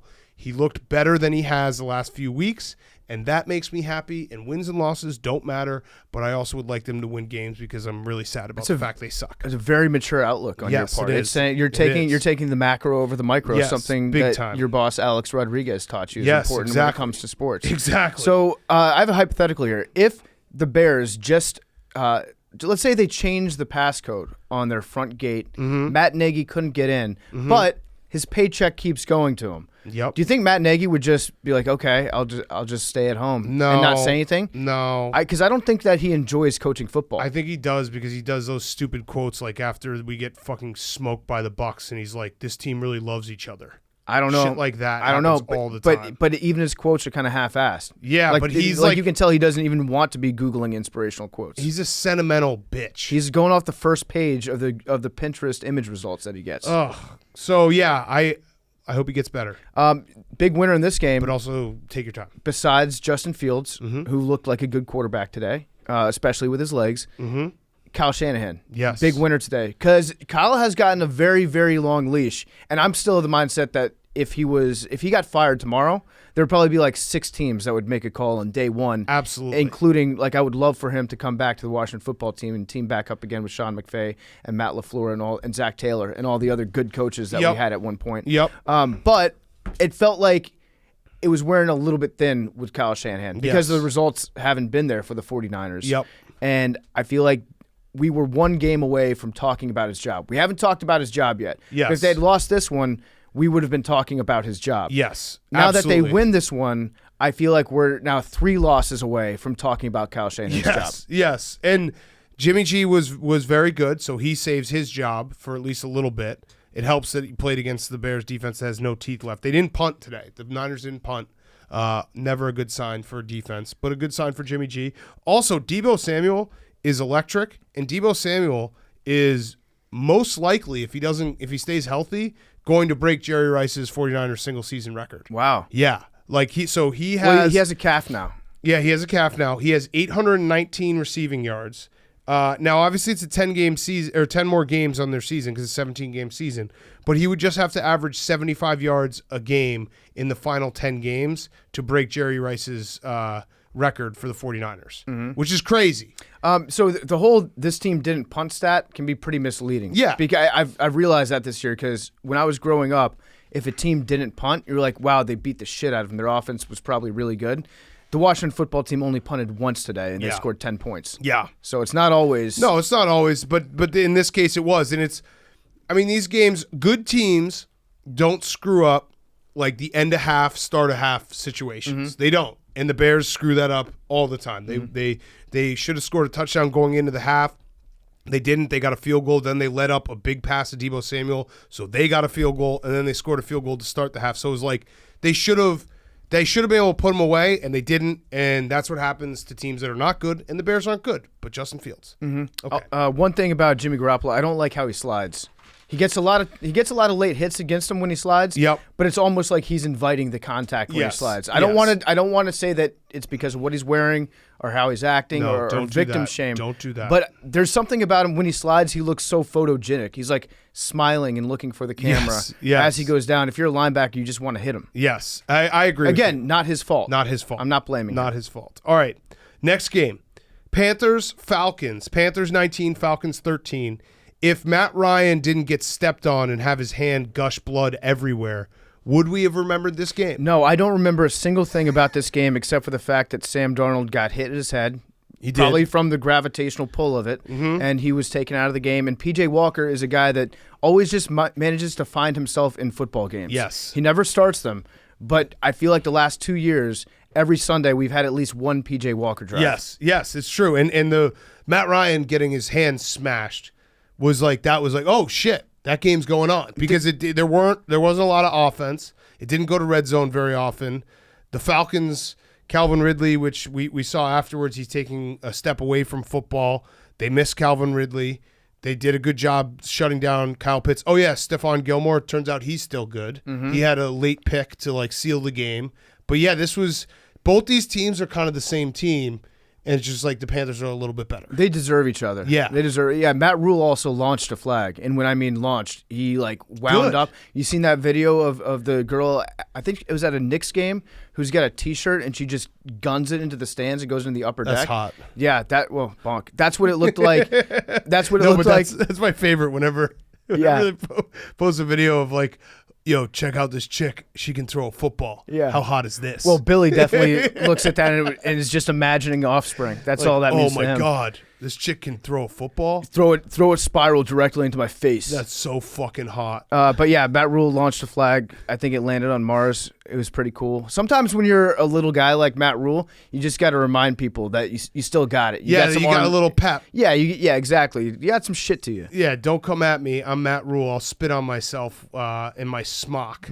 It's a guy's guy. Okay, Eagles, Lions. Yikes. Big yikes. I think that the sign that the Lions were doomed was when everyone decided this was the game that the Lions were going to win. I woke up this morning, I looked, and I think it was 75% of the people were betting on the Lions. I think we as a country should stop trying to predict when the Lions are going to get their first win, because at this point it might not happen. Yeah, it just seemed like the time was right. I'm guilty of it as much as anybody because I did bet on the Lions today. I thought this was going to be their week. I saw it as a matchup between Dan Campbell and Nick Sirianni, and I didn't know that Dan Campbell had it in him to out Nick Sirianni. Yes. Nick Sirianni. Yes. Trying to act like he was being aggressive for it and ended up making one of the dumbest play calls that I've seen in the NFL in a long time as far as coaching mistakes go at the end of the second quarter where, what was it? It was a situation they should have kicked a field goal. Yeah. 14 seconds left. 14 seconds left. Fourth and one. Fourth and one, and he said, I'm going to go for it. I'm going to be aggressive. And he was going to try to Bite be their aggressive kneecaps. and To get go for one it. extra play. Yeah. And then what would that extra play have been? A field goal. Yes. And correct. he said, now to his credit, this is actually him being more Nick Sirianni than Nick Sirianni. After the game, he set an all-time record for saying it starts with me. Yes. He never said it ends with me too, so he's not reached that state yet. But he said that everything out there starts with me, all the coaching decisions, the mood going into this week, our team's attitude, it starts with me. So Dan Campbell, officially, he's number one on the coach looking into the mirror power rankings. Yes. But I did like how he referred to the game today. He called it a sea of crap. Yeah, he was his. So my question to you and to the world is, Dan Campbell does a really good job of owning the blame. He said that was bad. That's what he said. He said that was bad. I didn't set the tone. I didn't have my team prepared. At some point, just owning the blame, like, you just suck, right? And I like Dan Campbell, so I'm not going to be there yet. But, like, I think we've given him a lot of credit for owning how bad the Lions are. But also, if you keep saying, like, my bad, we should start listening and being like, yeah, you're bad. Well, I think in today's society, we're most used to seeing people who suck pretend that they're great. Correct. And so when you see somebody who's sucking be like, hey, I suck, it scrambles your brain for a second. You're like, I like his honesty. Yeah, right. But the outcome is What still... a guy. Yeah, Yeah. I like how this guy sucks. Yes. And I would rather have a guy be honest about it than have a guy who's, deflecting blame elsewhere or coming up with excuses. But at some point, if you're like, listen, I don't have any excuses, I'm not good at my job, Right. then I'm going to be like, wait, it sounds like this guy might not be very good at his job. Yeah, he's kind of telling us. Yeah. Like, he tells us No, after literally, every game that it's like, hey, it starts with me. We weren't prepared. We weren't ready. It's like, okay. So we should start listening and being like, yeah, they're not prepared. They're not ready. I'm willing to go ahead and make my own excuses for Dan Campbell, and I'm just going to chalk up that no field goal at the end of the first half as just being a little bit of the inner meathead poking through. Yes. Where he just wants to be aggressive all the time, and he doesn't stop to think about, wait, what's the point in being aggressive if on the very next play I have to kick a field goal? Right. It's just the inner meathead. That's all that was. It was tough. So, But that doesn't really excuse the rest of the game. I don't know. Unfortunately now I'm just personally worried because I think the only game that the Lions probably could win is Thanksgiving Day against the Bears. But I don't. It's bad. Like, this team is very bad. I know they're supposed to be bad, but I don't think that makes it better for Lions fans. Like, Lions fans, you can tell yourself you're bad, but when you're potentially going to go winless again in the span of 10 years, like, that's. I don't know what to say. The only thing I have to say for Lions fans is, like, some of you are Michigan State fans. Yeah. That's huge. Shout out World of Isaac. Yeah. The rest of you are Michigan fans.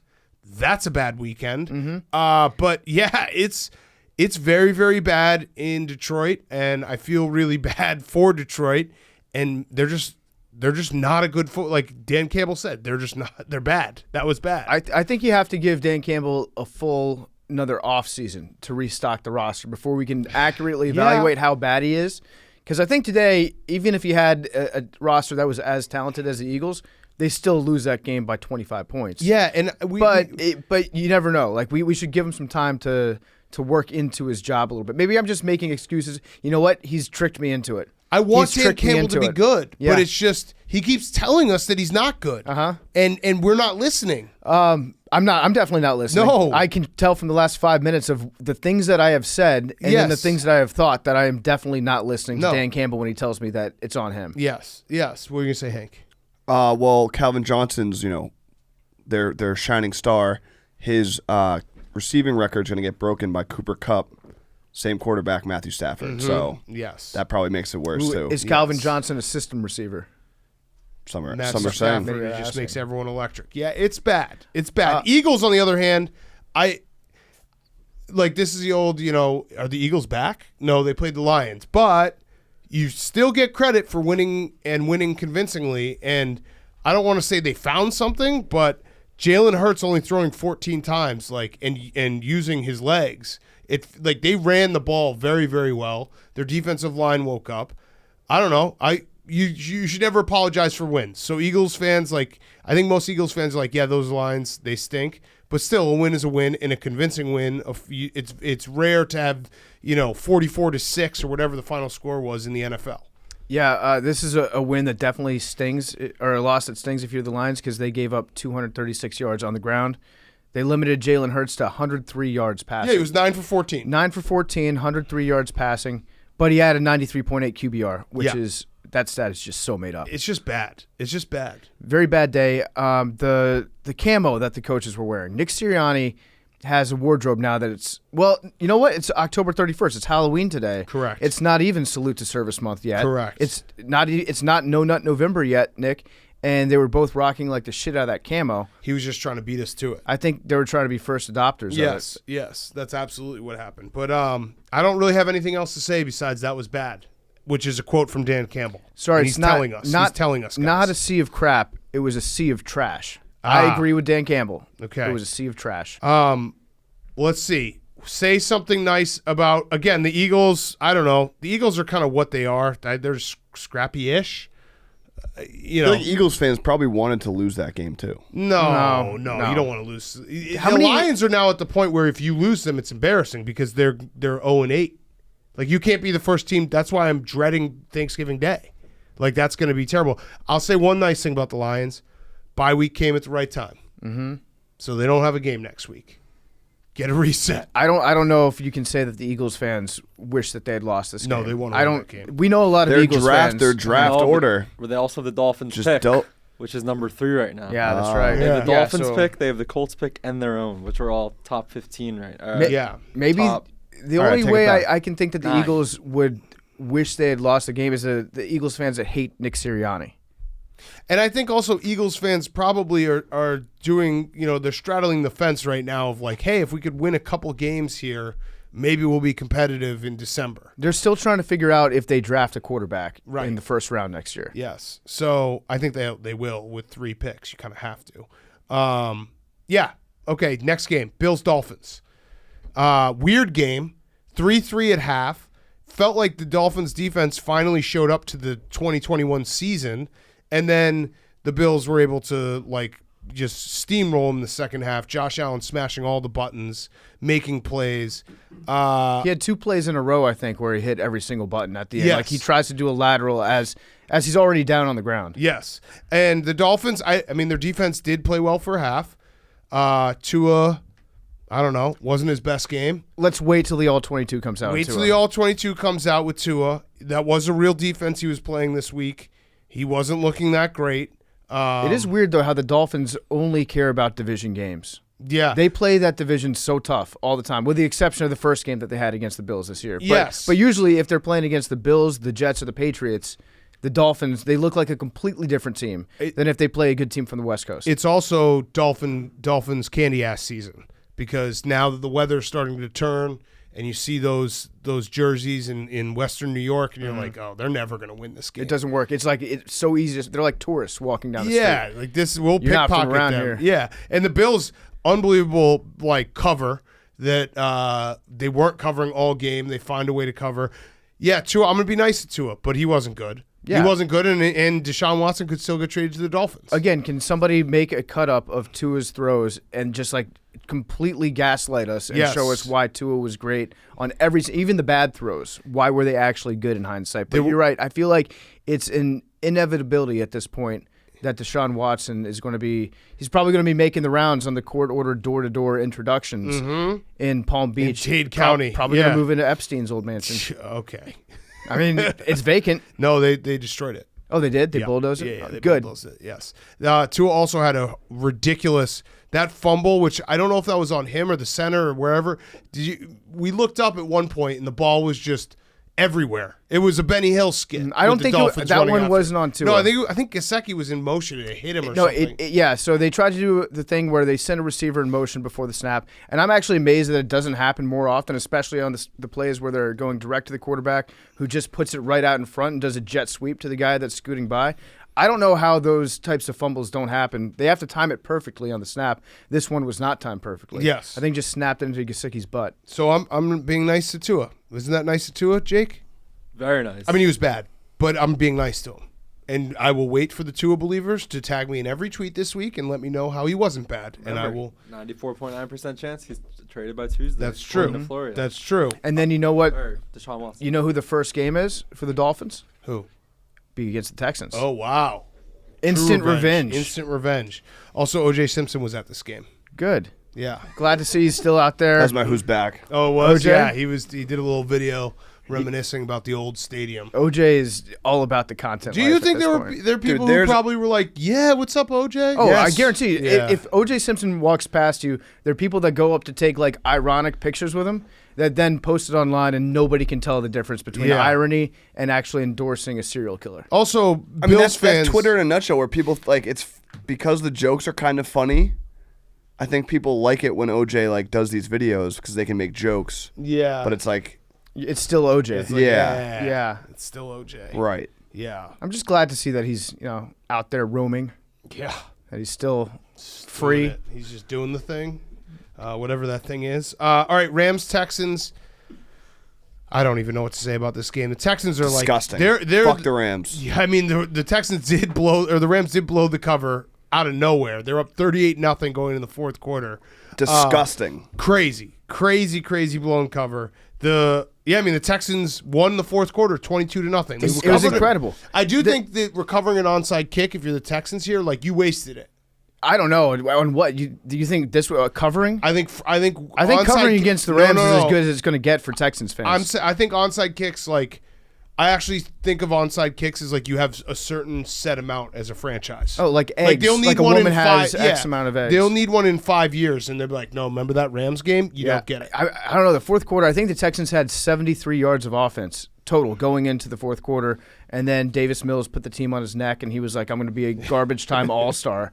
And garbage time all-stars, it's like Kirk Cousins, that's one that comes to mind. Yep. Jalen Hurts. Carson Palmer had a couple nice seasons doing that. Yep. And then Davis Mills is working his way into the conversation of a guy that performance. gets yards and touchdowns in absolute garbage time. The Texans, though, are at the point where, like, I wrote down this game happened. I don't really know. They're not.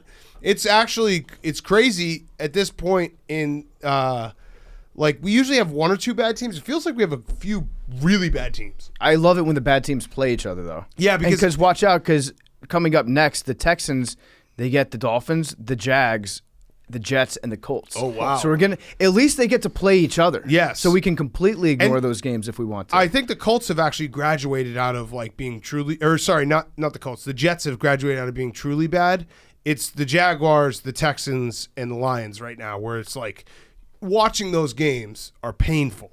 Painful. Like those three teams, they were down 2 touchdowns in the blink of an eye. Like you turned on the game and they were down. Yeah, I have a hypothetical for you. Okay. Would you take $1 million to play on the Houston Texans for the rest of the year? No. Okay, that's easy. You didn't even let me get the stipulations out. Okay, go ahead. How about this? Hank, you can feel free to chime in, He's too. got to be. I can't even walk right now. I'm just saying, but listen, keep these going. are part of the I'll listen. stipulations. I'll Part of the listen. stipulations. I'll listen. Would you play on the Houston Texans at running back? No. You get 17 carries a game. Nope. No. You're guaranteed not to get injured, though. You still feel the impact of the hits, and you wake up with bruises, but you're not injured. What does that mean? No. You get $3 million for the rest of the You year. said $1 million. I just gave you a raise. The market's thin. You realize it was the worst hypothetical ever? The market's thinned out. Billy, would you take? Absolutely. Yeah, Okay, Billy, Billy, you you get know you would. $500,000. You'd have to live in Houston. You'd have to be in that locker room every day. You'd have to deal with like the sadness of being a terrible, terrible football team, and you have to get your ass kicked. Yeah. And you have to do whatever No David income Culley tax. tells you to. No income tax, state that's income tax. right. Good Yeah, point. yeah. You have Davis Mills is your leader. You do it. Of And course. get fucked up every single Sunday? You absolutely- 17 carries? You get hurt. This whole injury stipulation is not real either. You'll get injured. I mean, if I'm not actually going to get a game-ending injury. No, you're Okay. going to get a life-ending injury. You get bruises. You don't break any bones. Maybe some ribs. You break one rib Hairline. and your nose, hairline rib, Yeah, and your 100%. nose. and maybe your neck. spine gets 5% chance your neck is snapped. your spine gets dinged. Yeah. Gets nicked. You get a nicked neck. 5% chance you get your neck is snapped. 50% chance you get knocked out cold. Actually, I'm in. Yeah. Okay. I hurt myself putting on sweatpants. Like, There you go. why even? It could be anything. You get could the do anything jersey, I against think it her. would just suck so bad to look so slow and everyone be like, "What the fuck?" If you at this if you fat told guy. me I get to keep my jersey and they'll Probably frame break- it for me. Bust one out. Yeah, you break one. 2 yards. It's a numbers game. If you Yeah. get the ball enough, you're bound to break one. Good blocking scheme. Yeah. Cooper Kupp is incredible. He's already he almost has already like hit his career high in yards and touchdowns, and we're 8 games in. He has his career high is 1,100 yards and 10 touchdowns. He's at 800 yards, 9 touchdowns. You think he's gonna just continue to go off? They can't stop him. Like Stafford and Cooper Kupp have a clear connection, and no one has stopped them yet. I'm just a big believer of weather impacting football later on in the year. Hold on, but I mean they play in. I know Hank, play in a Hank's dome. shaking his head, They play in a dome, but and they can still get lightning in there. Yeah, that's true. There could get lightning in there. Arizona plays in a dome. San Francisco and Seattle, okay. Has he had a game? I'm looking right now. So the closest Arizona beat the Rams pretty good, and he only had 64 yards for no touchdowns. Mm-hmm. That was the closest anyone has come to like shutting him down. Every other game he's had 90 or more, and most games he has a touchdown or 2. So they get the Titans on Sunday Night Football next week. That's going to be that's going to be a prove it game. That'll be a game of like, are the Rams going to be candy ass, or are they going to be a real football team? Yeah. All right. You got a quick word from our friends at Black Rifle Coffee, and then we'll do the last 4 games, and we'll get to Football Guy of the Week. I love Black Rifle Coffee Company. They're a veteran-owned coffee company serving premium coffee to people who love America.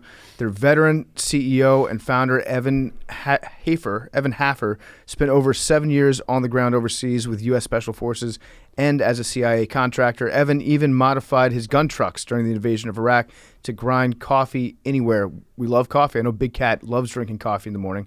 I drink about 2 cups a day. That's probably pales in comparison to what Dan and Dan Campbell drink. But still love coffee, and if I'm drinking coffee, I'm drinking Black Rifle coffee. I've got a couple of their tall boys in my fridge right now. They're mocha tall boys. Have you guys had those? Mm-hmm. I think that they have the best caffeine. I don't know if I can prove that.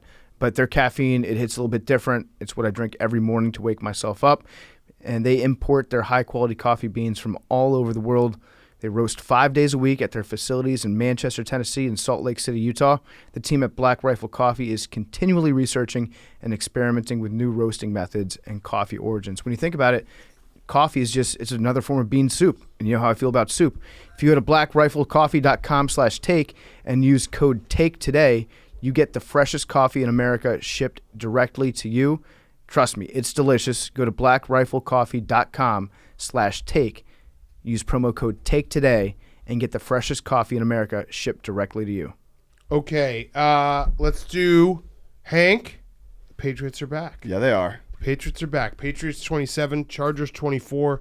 a very impressive win for the Patriots. Very impressive win. I said it in the pregame show on Thursday. This would kind of shape how I look at this team going forward for the rest of the year. And I'm all aboard the playoff train now. Okay. Right, so Mac Jones was airing it out. They kind of opened up the offense a little bit. It wasn't just dinking and dunking. His numbers weren't as good. He wasn't as accurate. But that's a one step backward for a couple steps forward type situation. This year has been a story of how much does Bill Belichick trust Mac Jones. And last week, he really trusted him. This week, if we're talking like give him the keys to the offense, it's like you give your teenage son who's driving the keys, and you're like, okay, you can now go out with your friends on weekends, but be back by midnight with the car, which is vastly different from where we were 4 or 5 weeks ago. I think the Patriots can be summed up at this point. They're like a throwback Patriots team in that they're not great at anything. They're very good at everything. Like they're just fundamentally sound at everything. I like how that sounded. But you know what I mean? Because like you would no idea if it's true, but I like it. You don't watch the Patriots. There's not one offensive player you're like, that guy's a game changer. Like, you know, he's a difference maker, upper echelon guy. Matthew Judon on defense, yes, but like defense kind of the same. They play good special teams. Like they do everything very good, and then you get a performance like this against the Chargers where it's the first time the Patriots have won against a good team this year because their 3 wins were against the Jets and the Texans. And I think we all kind of saw this coming. They're like turning a corner where they're actually going to be a team that's going to be contending for something, you know, at least making the playoffs in the AFC. Yeah, it's going to be a December to remember. Those 2 games against the Bills are going to be very exciting. Matthew Judon, by the way, the is red a monster. sleeves. A monster. I started hating the red sleeves when I was watching him earlier this season. But it's so smart. It's a genius move to wear those red sleeves. I guarantee you he gets more holding calls against them than he would if he were wearing standard sleeves. Because those things pop all the time. They stand out. If they're being pinned down, you know a ref can see it clear as day. Now I love the red sleeves. Plus, if you're good wearing red sleeves, you look awesome. Yeah. If you're bad wearing red sleeves, you look like a chump. I think if the playoffs started today, they wouldn't be in, but they're right there. Like there's what? I'm pulling up the playoff picture right now. Someone tweeted at me they'd be the 7th seed, but that's, I'm looking at it right now. There's the Chargers are 4-3. It's all because of the bye week and stuff. Like the Chargers are 4-3. They're not 4-4. But yeah, the Patriots, I still don't really know what they were doing at the end of the first half. I don't know what they were doing on goal line when they were throwing the ball. And it's like you guys run the ball very well, or at least have at times this year, I should say. And in that game. Yeah, there's been times you haven't. Yeah, and the Chargers' biggest weakness is their rush defense. It made no sense. But yeah, that was a game that they just they fucked Justin Herbert up 2 times now. Because they played him last year and they fucked him up. Justin Herbert also had some really bad throws. Yeah, some very un-Justin Herbert-like throws. Yeah, so my question is now, were we maybe a little ahead of ourselves with the Chargers? I don't know. I still like him. I think Hank's right. I think that the Patriots might be okay. I think they might be realish. Okay, but also what Big had it's Chiefs. The Chiefs. Yes. So here's what I was looking at. The Chiefs have kind of fucked everyone. Yes, because the Chargers' wins were the Washington football team, bad team. Chiefs, maybe a bad team. I mean, they're not good right now.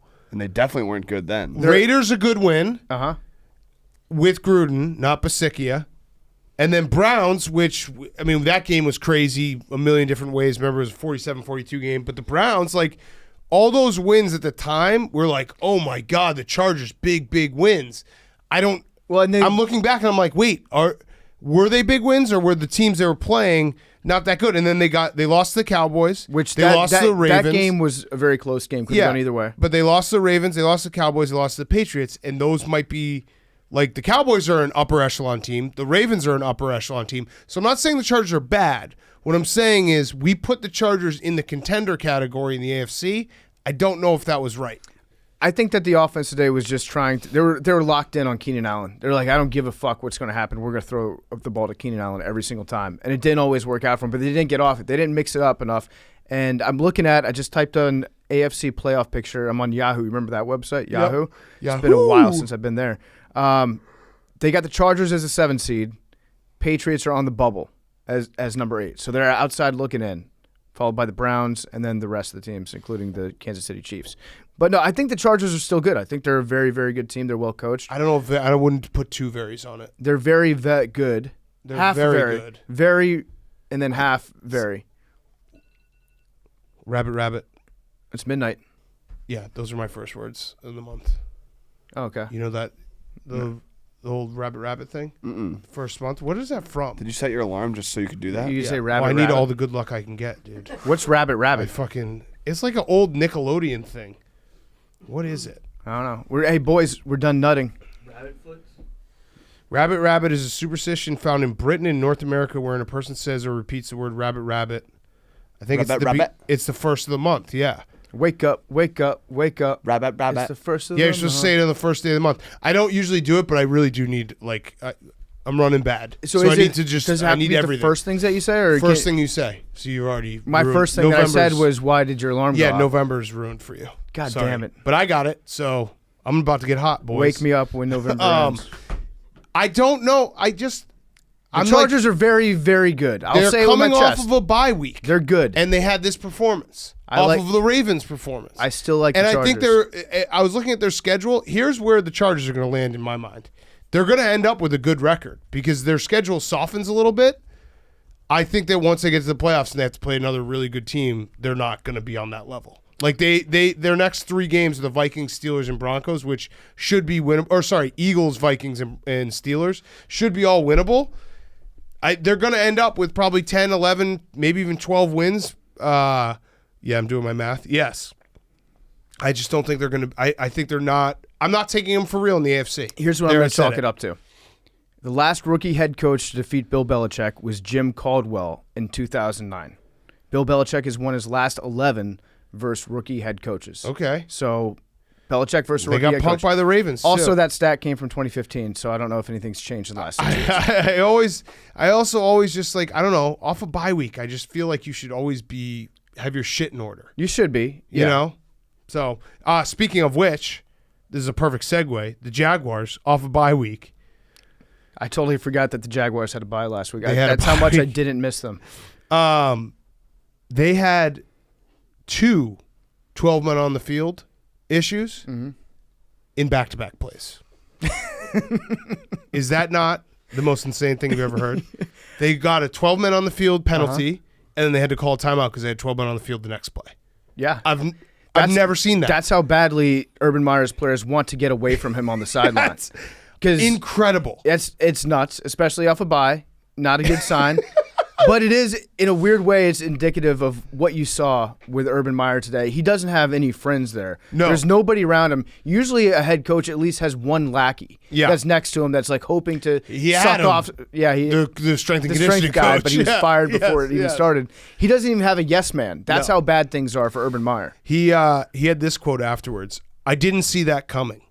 I really felt we had a decent week of practice. Now, translation, we're at that point, so we you can really kind of figure out everything from a coach's post-game press conference. We've made fun of Nick Sirianni looking in the mirror, Dan Campbell telling us that he's bad.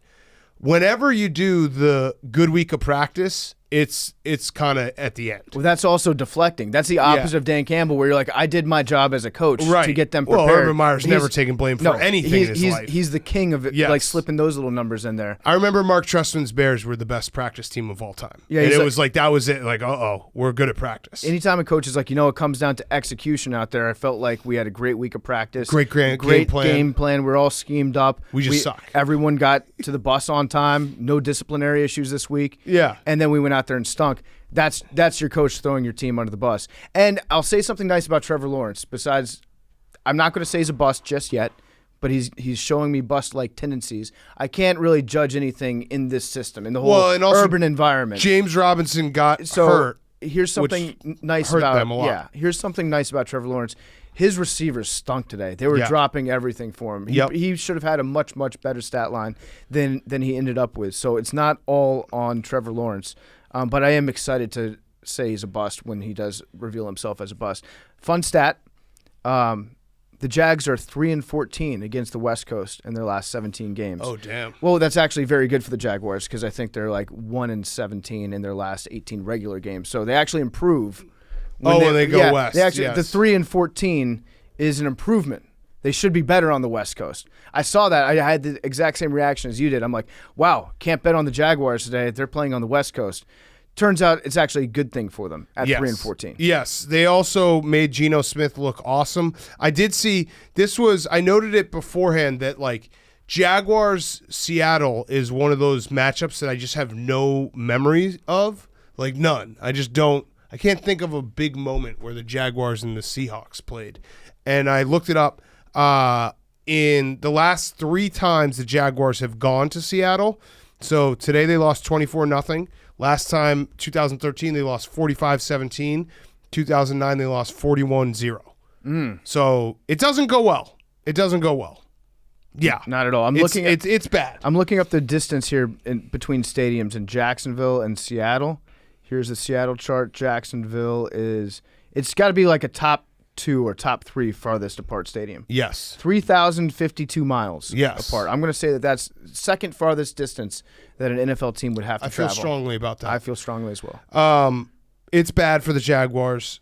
They made Geno Smith look good. Geno Smith had sick air on that quarterback sneak at the goal line. Yes, he did. He got up in the air. He also completed his first 14 passes. This is Geno Smith, who we saw a week ago, like not even be able to throw the ball when he needed to get that last drive. 14 passes. Geno Smith ended up 20 for 24. The Jaguars are so bad. Yeah, very bad. I feel bad for Jaguars fans. Shad Khan did say he's all in with Urban, though, which is, again, another sign that he's going to be fired very soon. Yeah, did he take his yacht to Seattle? Did he go through the Panama Canal?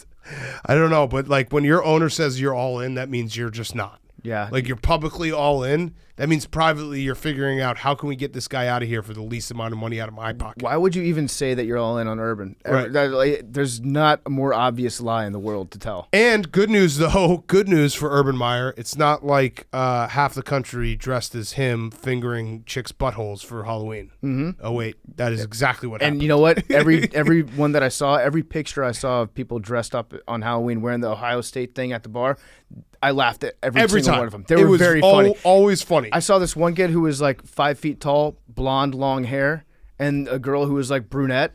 And I was like, that's still funny. Yeah, even though it still looks good. Nothing, because I get the joke. Right. And it's a very funny joke. And it's hard to perfectly nail the topical Halloween costume. Like I'm sure a lot of people went as Squid Game. I'm sure there was, what's the other topical one that was Island Boys. Yeah, Island Boys. Ted Lasso. Mm-hmm.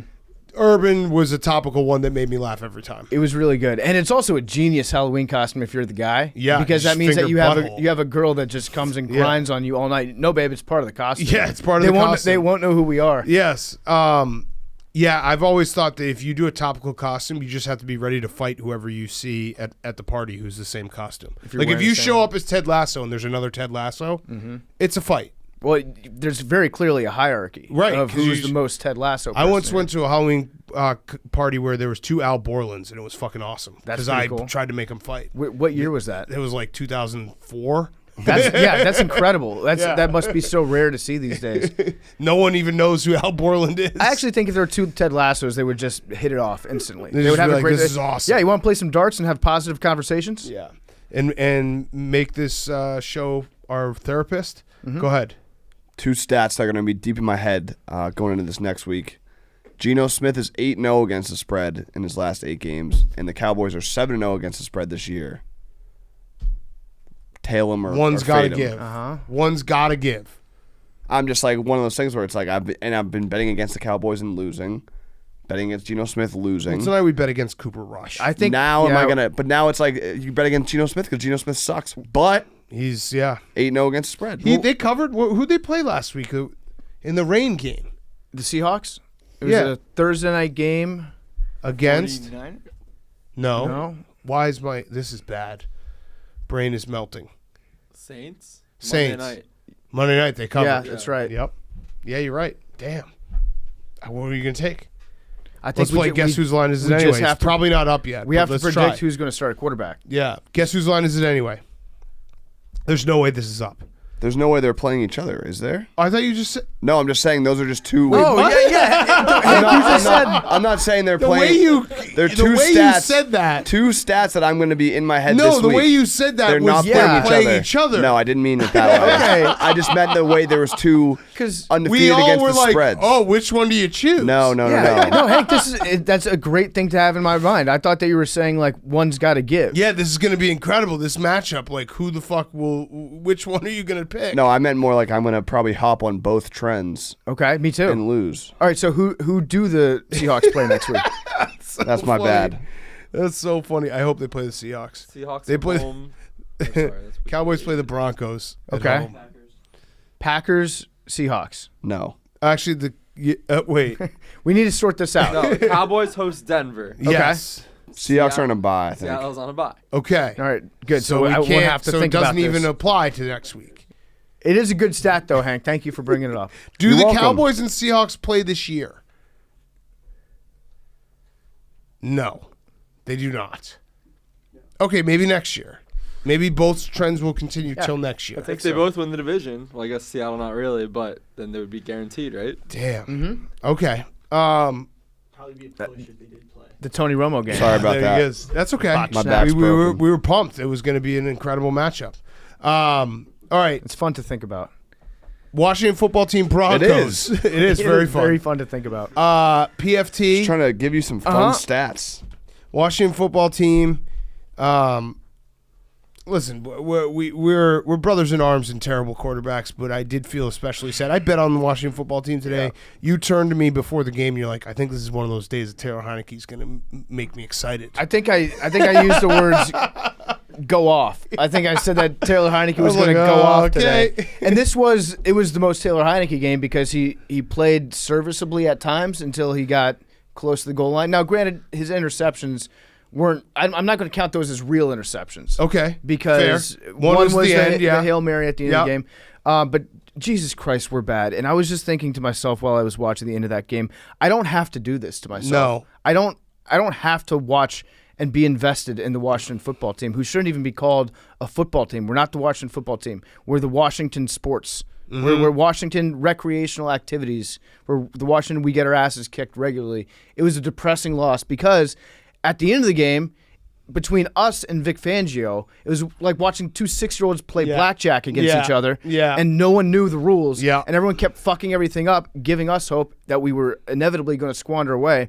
And I reached the point with Chase Young where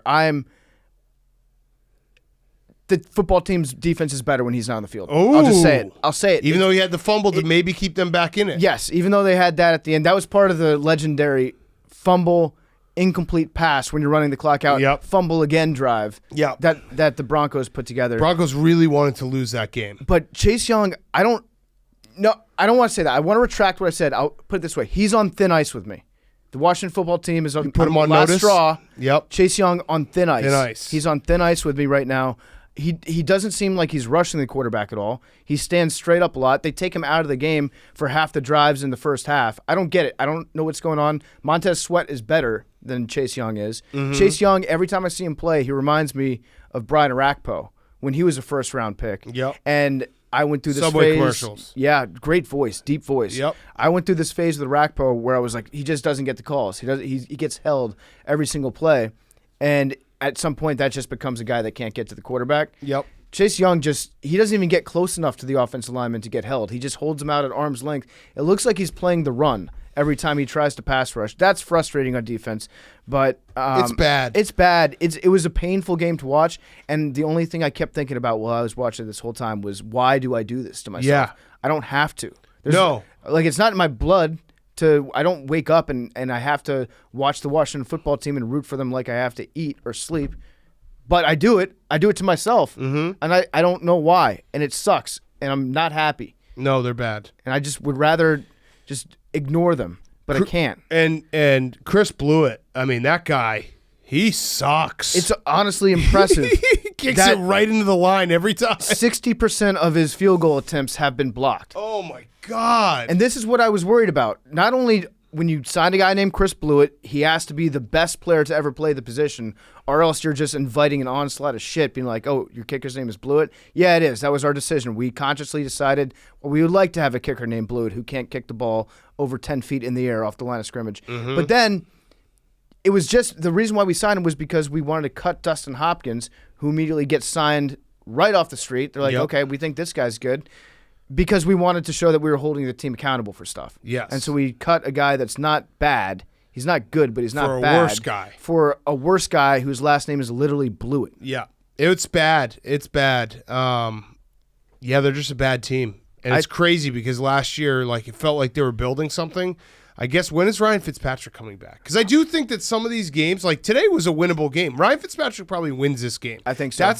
That's the beauty of Ryan Fitzpatrick. I actually would argue that if Ryan Fitzpatrick was quarterbacking for the Washington football team, they might have like 2 more wins. They could. Because Taylor Heineke he finds new ways to like blow games and just be awesome between the 20-yard lines and then just fall apart. So I saw a post-game quote from Rivera. It said that this team is still trying to find itself. Not a great thing for your head coach to say about you, that you have no identity, but it's true. They don't have an identity. Yeah. Their identity is Ryan Fitzpatrick is injured at this point. That's all. Their identity is our defense was good last year. Yeah, and it's week 8. And I saw the most pathetic fan response to that quote ever. Bear in mind, we're talking about the Broncos-Washington football team game, which was 17-10, which we've already spent too much time talking about on this show.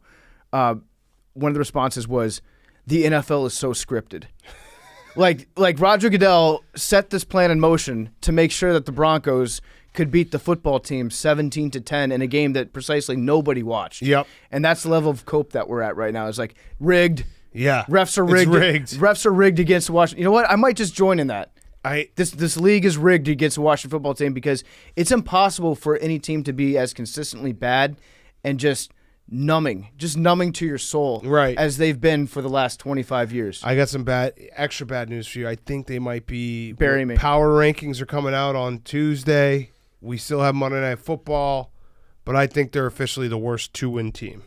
Good. Even though they've beaten the Giants head-to-head, I think the Giants are better because the Giants have beaten real teams. The Washington football team has beaten the Giants and the Falcons. Yeah, okay, you know what?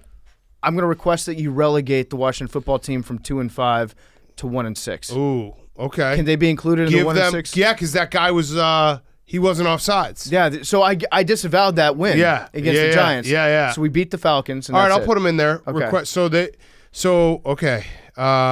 In terms of one-win teams, they are probably not the best. No, they're second though. Okay, who's number 1? I'd probably put the Dolphins 1, but that's subject to change. Yeah, based on all 22. I'd say just off the top of my head, and I got to look at the statistical models that I have on my computer and everything. But right now, if I had to do it, if I called the Washington football team a one-loss team, it would go Dolphins, Washington football team, Texans, Jaguars. Okay, Ron Rivera, here's my advice to you. Just run the fucking football. Yeah. Just do it.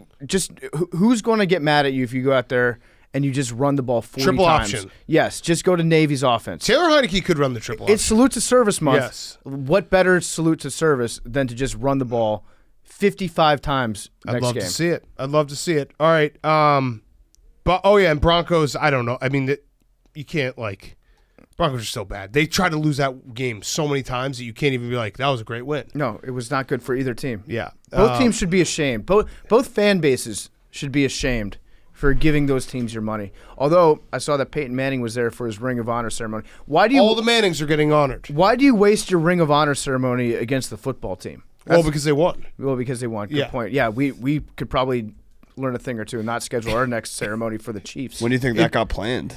Probably just 2 days ago. Yeah. Yeah, they Friday. probably they were like, hey, can are you free? It's crazy the Broncos are 4-4. And I even said when they were fumbling away the game and trying to lose the game, I was like, the Broncos, what are you doing?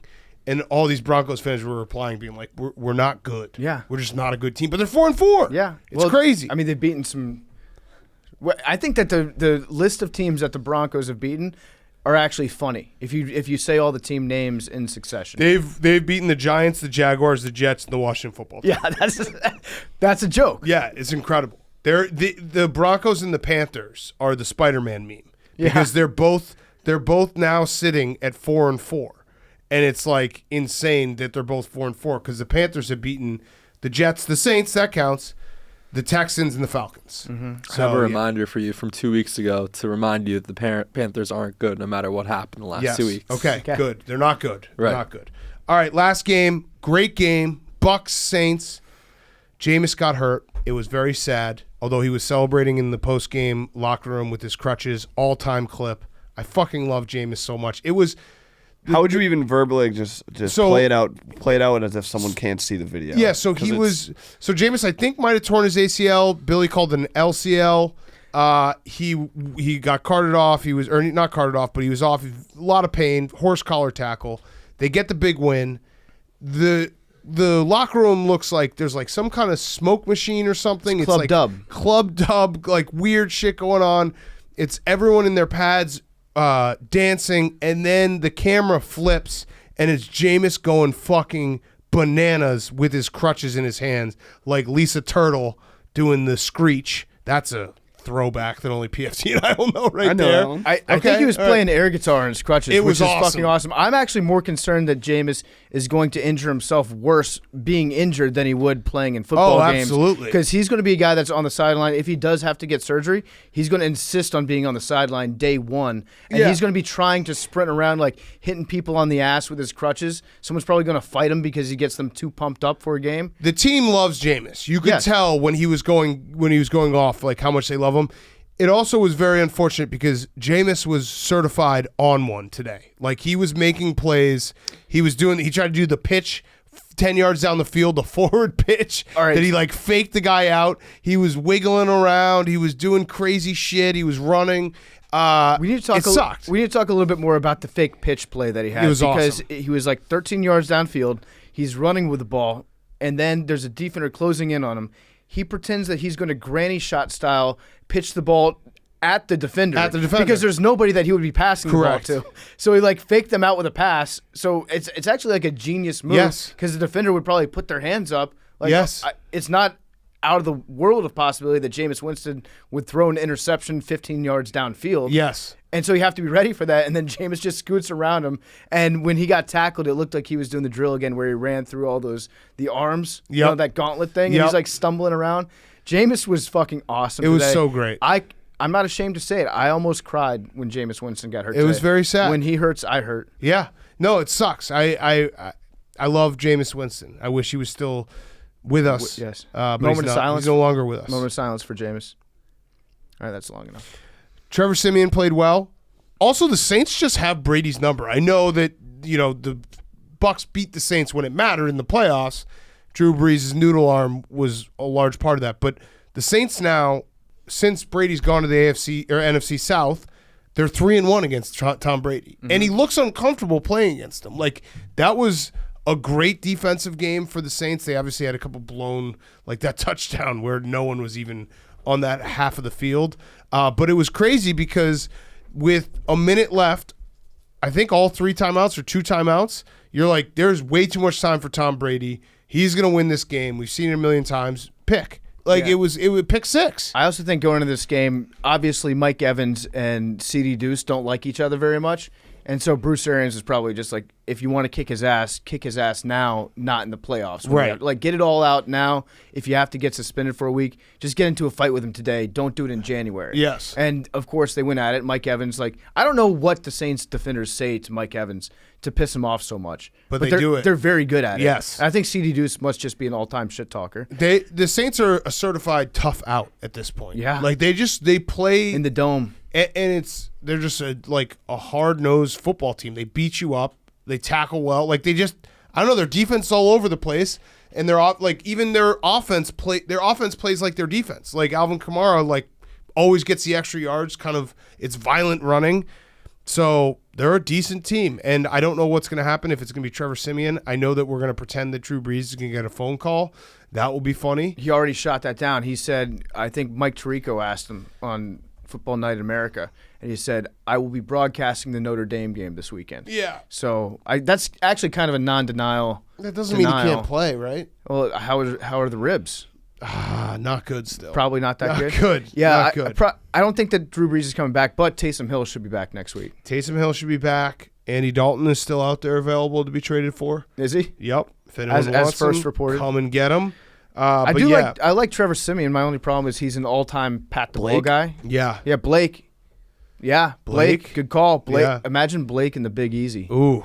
Hell yeah. It would work. Blake and Jameis in the same QB room. It would work. Blake Pontchartrain. Yeah, it would work. Kevin White, 1 catch, 38 yards, no big deal. Also 1 target. Mike Evans faked out an adult male on his touchdown celebration. Yep, that was cool. Acted like he was going to hand it to the dude, and then instead handed it to a 7-year-old girl. Yeah. Because it's probably a lot easier to get the ball back if he needs to from the child. Yep. But that was, big win for the Saints. Huge win for the Saints. The Bucs are mortal. The Bucs are like, are the Bucs dirty? What do you mean dirty? Their defense, they beat the fuck out of people. Well, and they do it after the whistle. That was a horse collar. Yeah. Was that Devin White? Yeah, Devin White and Vita It Vey wasn't even kicks a the horse fuck collar. out Yeah, of it was a people. horse collar. Hank, he should be thrown out of the league. Hank, James might never walk again.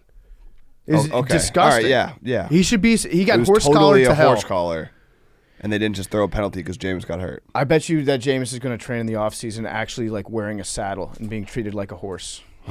just to protect against God that. damn it! It's You're going to put a jockey on him? Please have a documentary about him, please. I need all in The for week comeback. 1, Jameis Winston. Yes. All right, let's do Football Guy of the Week. Brought to you by Chevy, right? Yeah, we love Chevy. Chevy is the ultimate football guy truck. We're truck guys here at Part of My Take, and if I didn't live in New York, I would own a Chevy Silverado. They're amazing. My friend bought an all-new Chevy Silverado. He drove it to the beach this summer. I got to check it out. It's better than I ever could have imagined. This truck is the real deal, especially the tailgate part of the truck. Tailgate is a must-have if you're going to a tailgate party. The Chevy Silverado has the most advanced tailgate, the multi-flex tailgate. It's got 6 convenient configurations, gives you a step up on your tailgate game. It's got the primary tailgate, which opens with a push of a button on the key fob or from inside the truck. Then they've got the inner gate that folds into a large step, makes getting in and out of the bed super easy. There's an easy access configuration where the inner gate folds down, allowing you to reach farther into the bed, and it can also become a desk or a surface for your tailgating meal. It's the best tailgate in the world for tailgating. That's just a fact. And inside the truck is super comfortable, luxurious, but it's also strong. It's the most advanced Silverado ever. As truck guys, we know it's strong, advanced, dependable, and it's hard-working. So this football season, go test drive a Chevy Silverado today. Whisper into the Chevy Silverado salesperson's ear, "Pardon my take sent me," and they will give you a free cup of coffee, $100 off your Chevy Silverado, and a full tank of gas if you choose to buy that Silverado, which you should. It's the strongest, most advanced Silverado. You know what? It is also the most strongest advanced Silverado ever. Yes. All right, Billy, let's go. Football Guy of the Week. So we had an awesome Week 8 nominees pool. Congratulations to Week 7 winner, Max Williams, who dressed up in his full gear while he was injured to watch the Cardinals. So he beat out some pretty good competition with Dawson Knox with a broken thumb and the high school kid who played through bleeding lungs. I do not know how he beat those two. Yeah, the guy that bit his lip and pretended that he wasn't bleeding from his lung. Yeah. So first up, we have Colin Wilder, free safety for Wisconsin.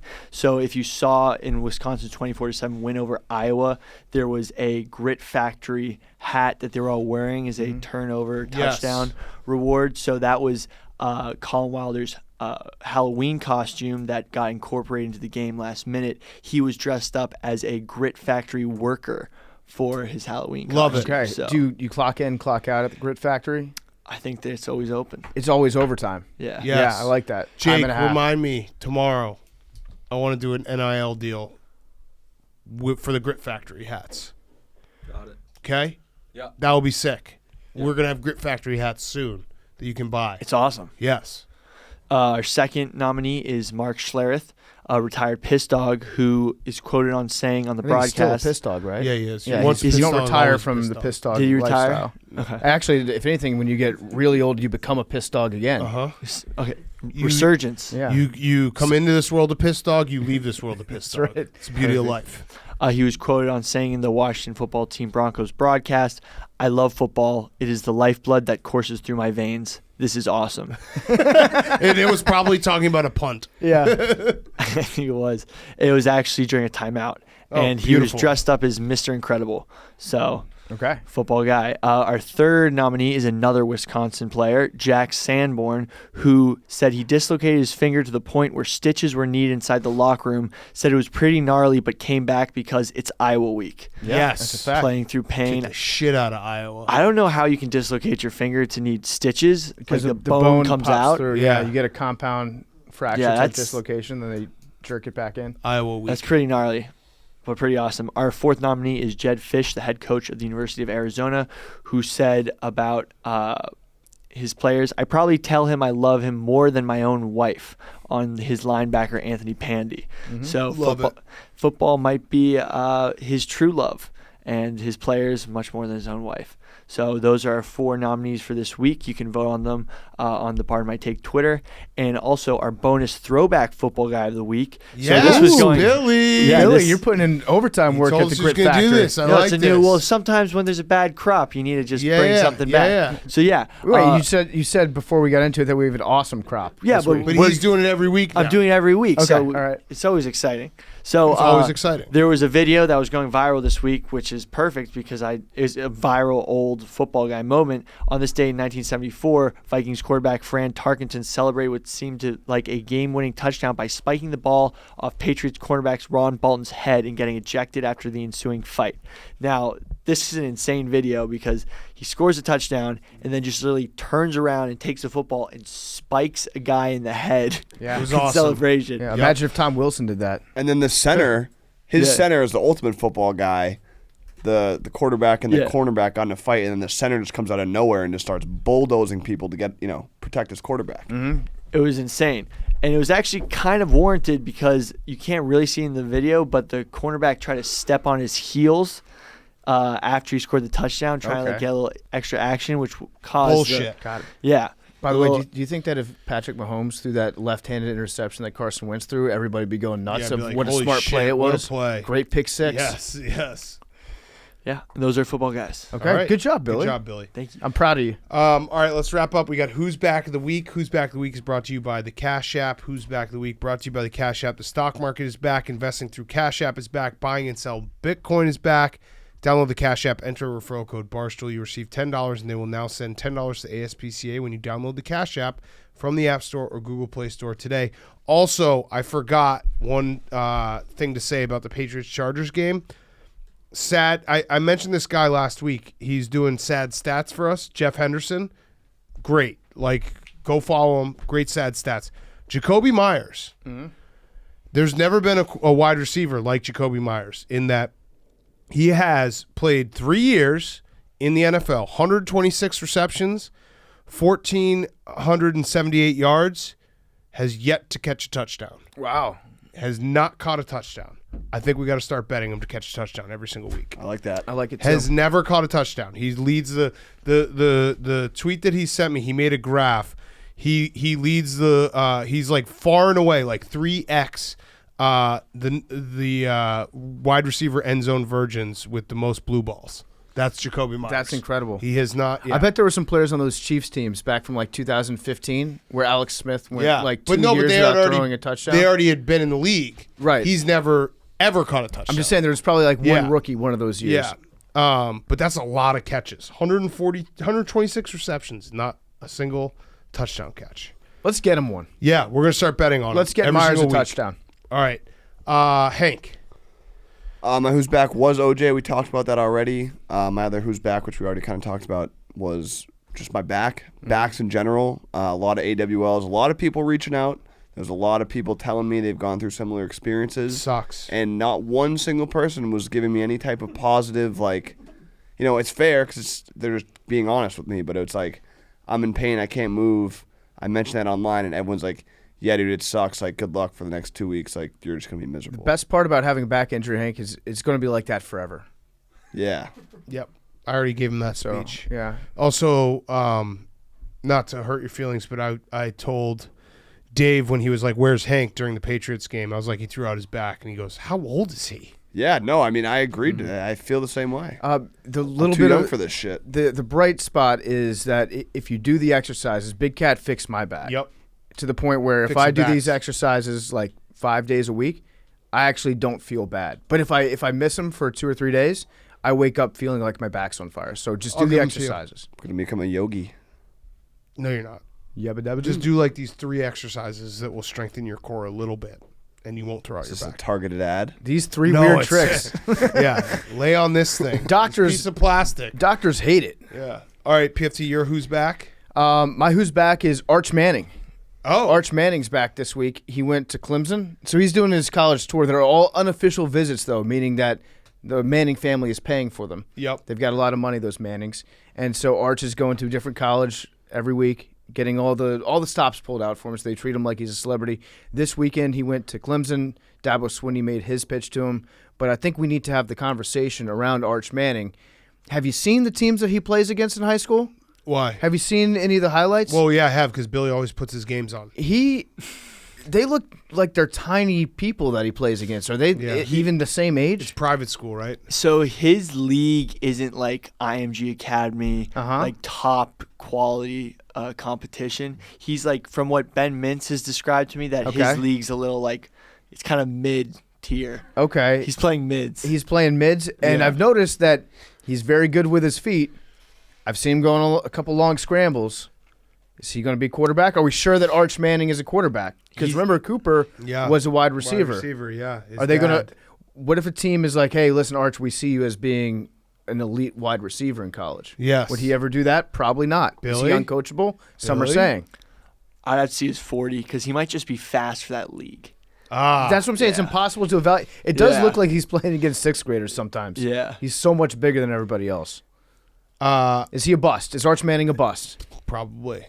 Let's have the discussion. No, because he's lost in high school, which I think is important for a quarterback's progression. Good point. Good point. Losing it. I'm serious. Yeah, I know. Guys who don't lose in high school, they don't pan out. Yeah, Trevor Tate Lawrence. Martell. I want him to go Trevor somewhere Lawrence. fun. All these bad players. He can't go to Clemson. Don't go to Clemson. Don't. Arch. That would not be fun. I want him to go to He's got to Texas. go to SEC. Ole Miss would be fun. Yeah. Because it would just be like, they're not going to. I want him to go somewhere where he won't have like the most loaded team every year. I want him to go somewhere where he wants to go. Yeah. I'm Team Arch. He should go. What if he goes to just like some small liberal arts college? Like he goes to Jackson Reed. State. He goes to Reed and just Yeah. gets high. Yeah. That would be fun. Jackson State, yes. We are recruiting him, We right? are recruiting him actively. Take a unofficial visit to Jackson State. Yeah. Arch. My who's back of the week is bashing candy corn. It's back. So this is the season. There's 2 seasons that you get to just take out the old reliable online for instant retweets. It's Peeps around Easter and candy corn around Halloween. I never thought candy corn was as bad as everyone says it is. I don't think it's good, but it is always funny when everyone's like, you know what really sucks? Candy corn. I agree. Like, oh wow, you came up with something original. Candy corn's fine.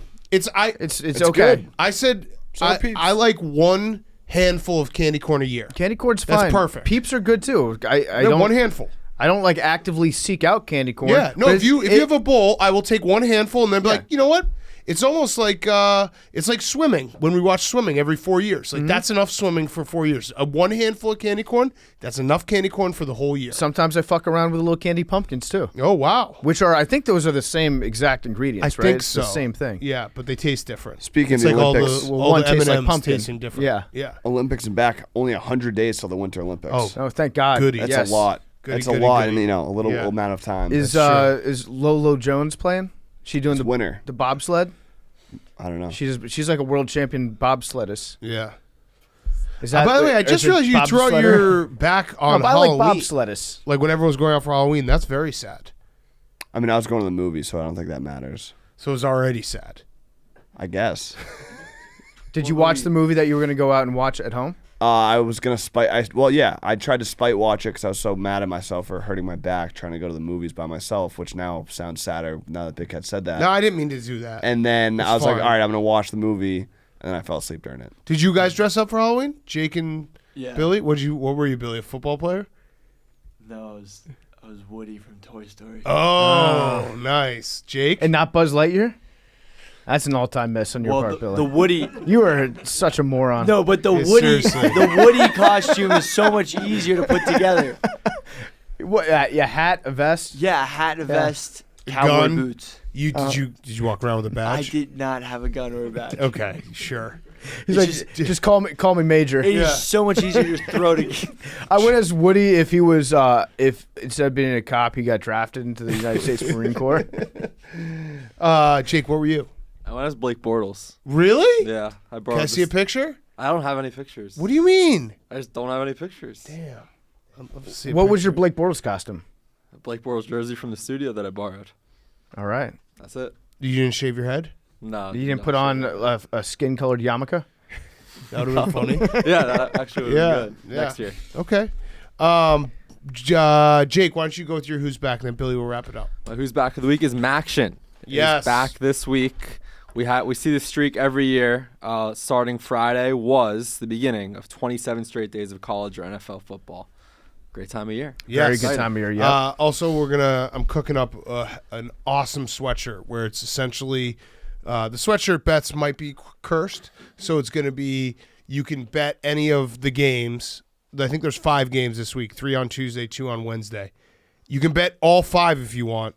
If you win even one bet, you get the sweatshirt. So it's an unbelievable deal. You only get one sweatshirt. You can't go like 5-0 and get 5, but it's going to be awesome. So tune in for that. Billy. I actually have a bunch of stuff. Okay.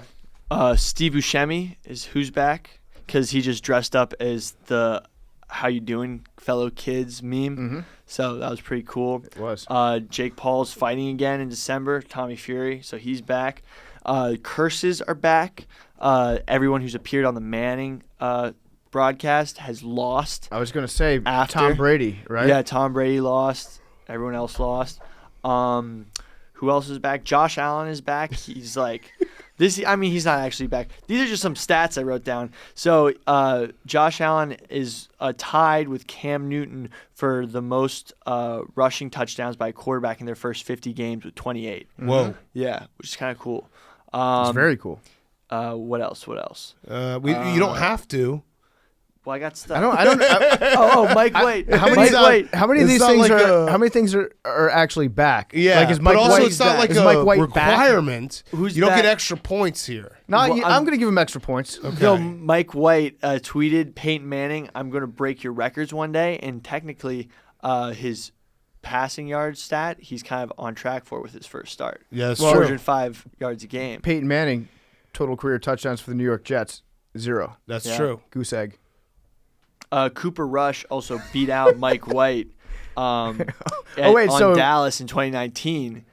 So kind of a little connect the dots, like full circle. Both of them started and threw touchdowns For different teams. for different teams. Different Whoa. games. Yeah, but they're on Wow- the same team wild. at one point. That's wild. That actually is wild. Yeah, wild. All right, numbers. 69. Good job, Billy. 8. 97. Hey, Bill, you get 2 extra points for that. 92. Oh, we've had that one. So close, Hank. Armadillos. No. Have we had it? Yeah, we have.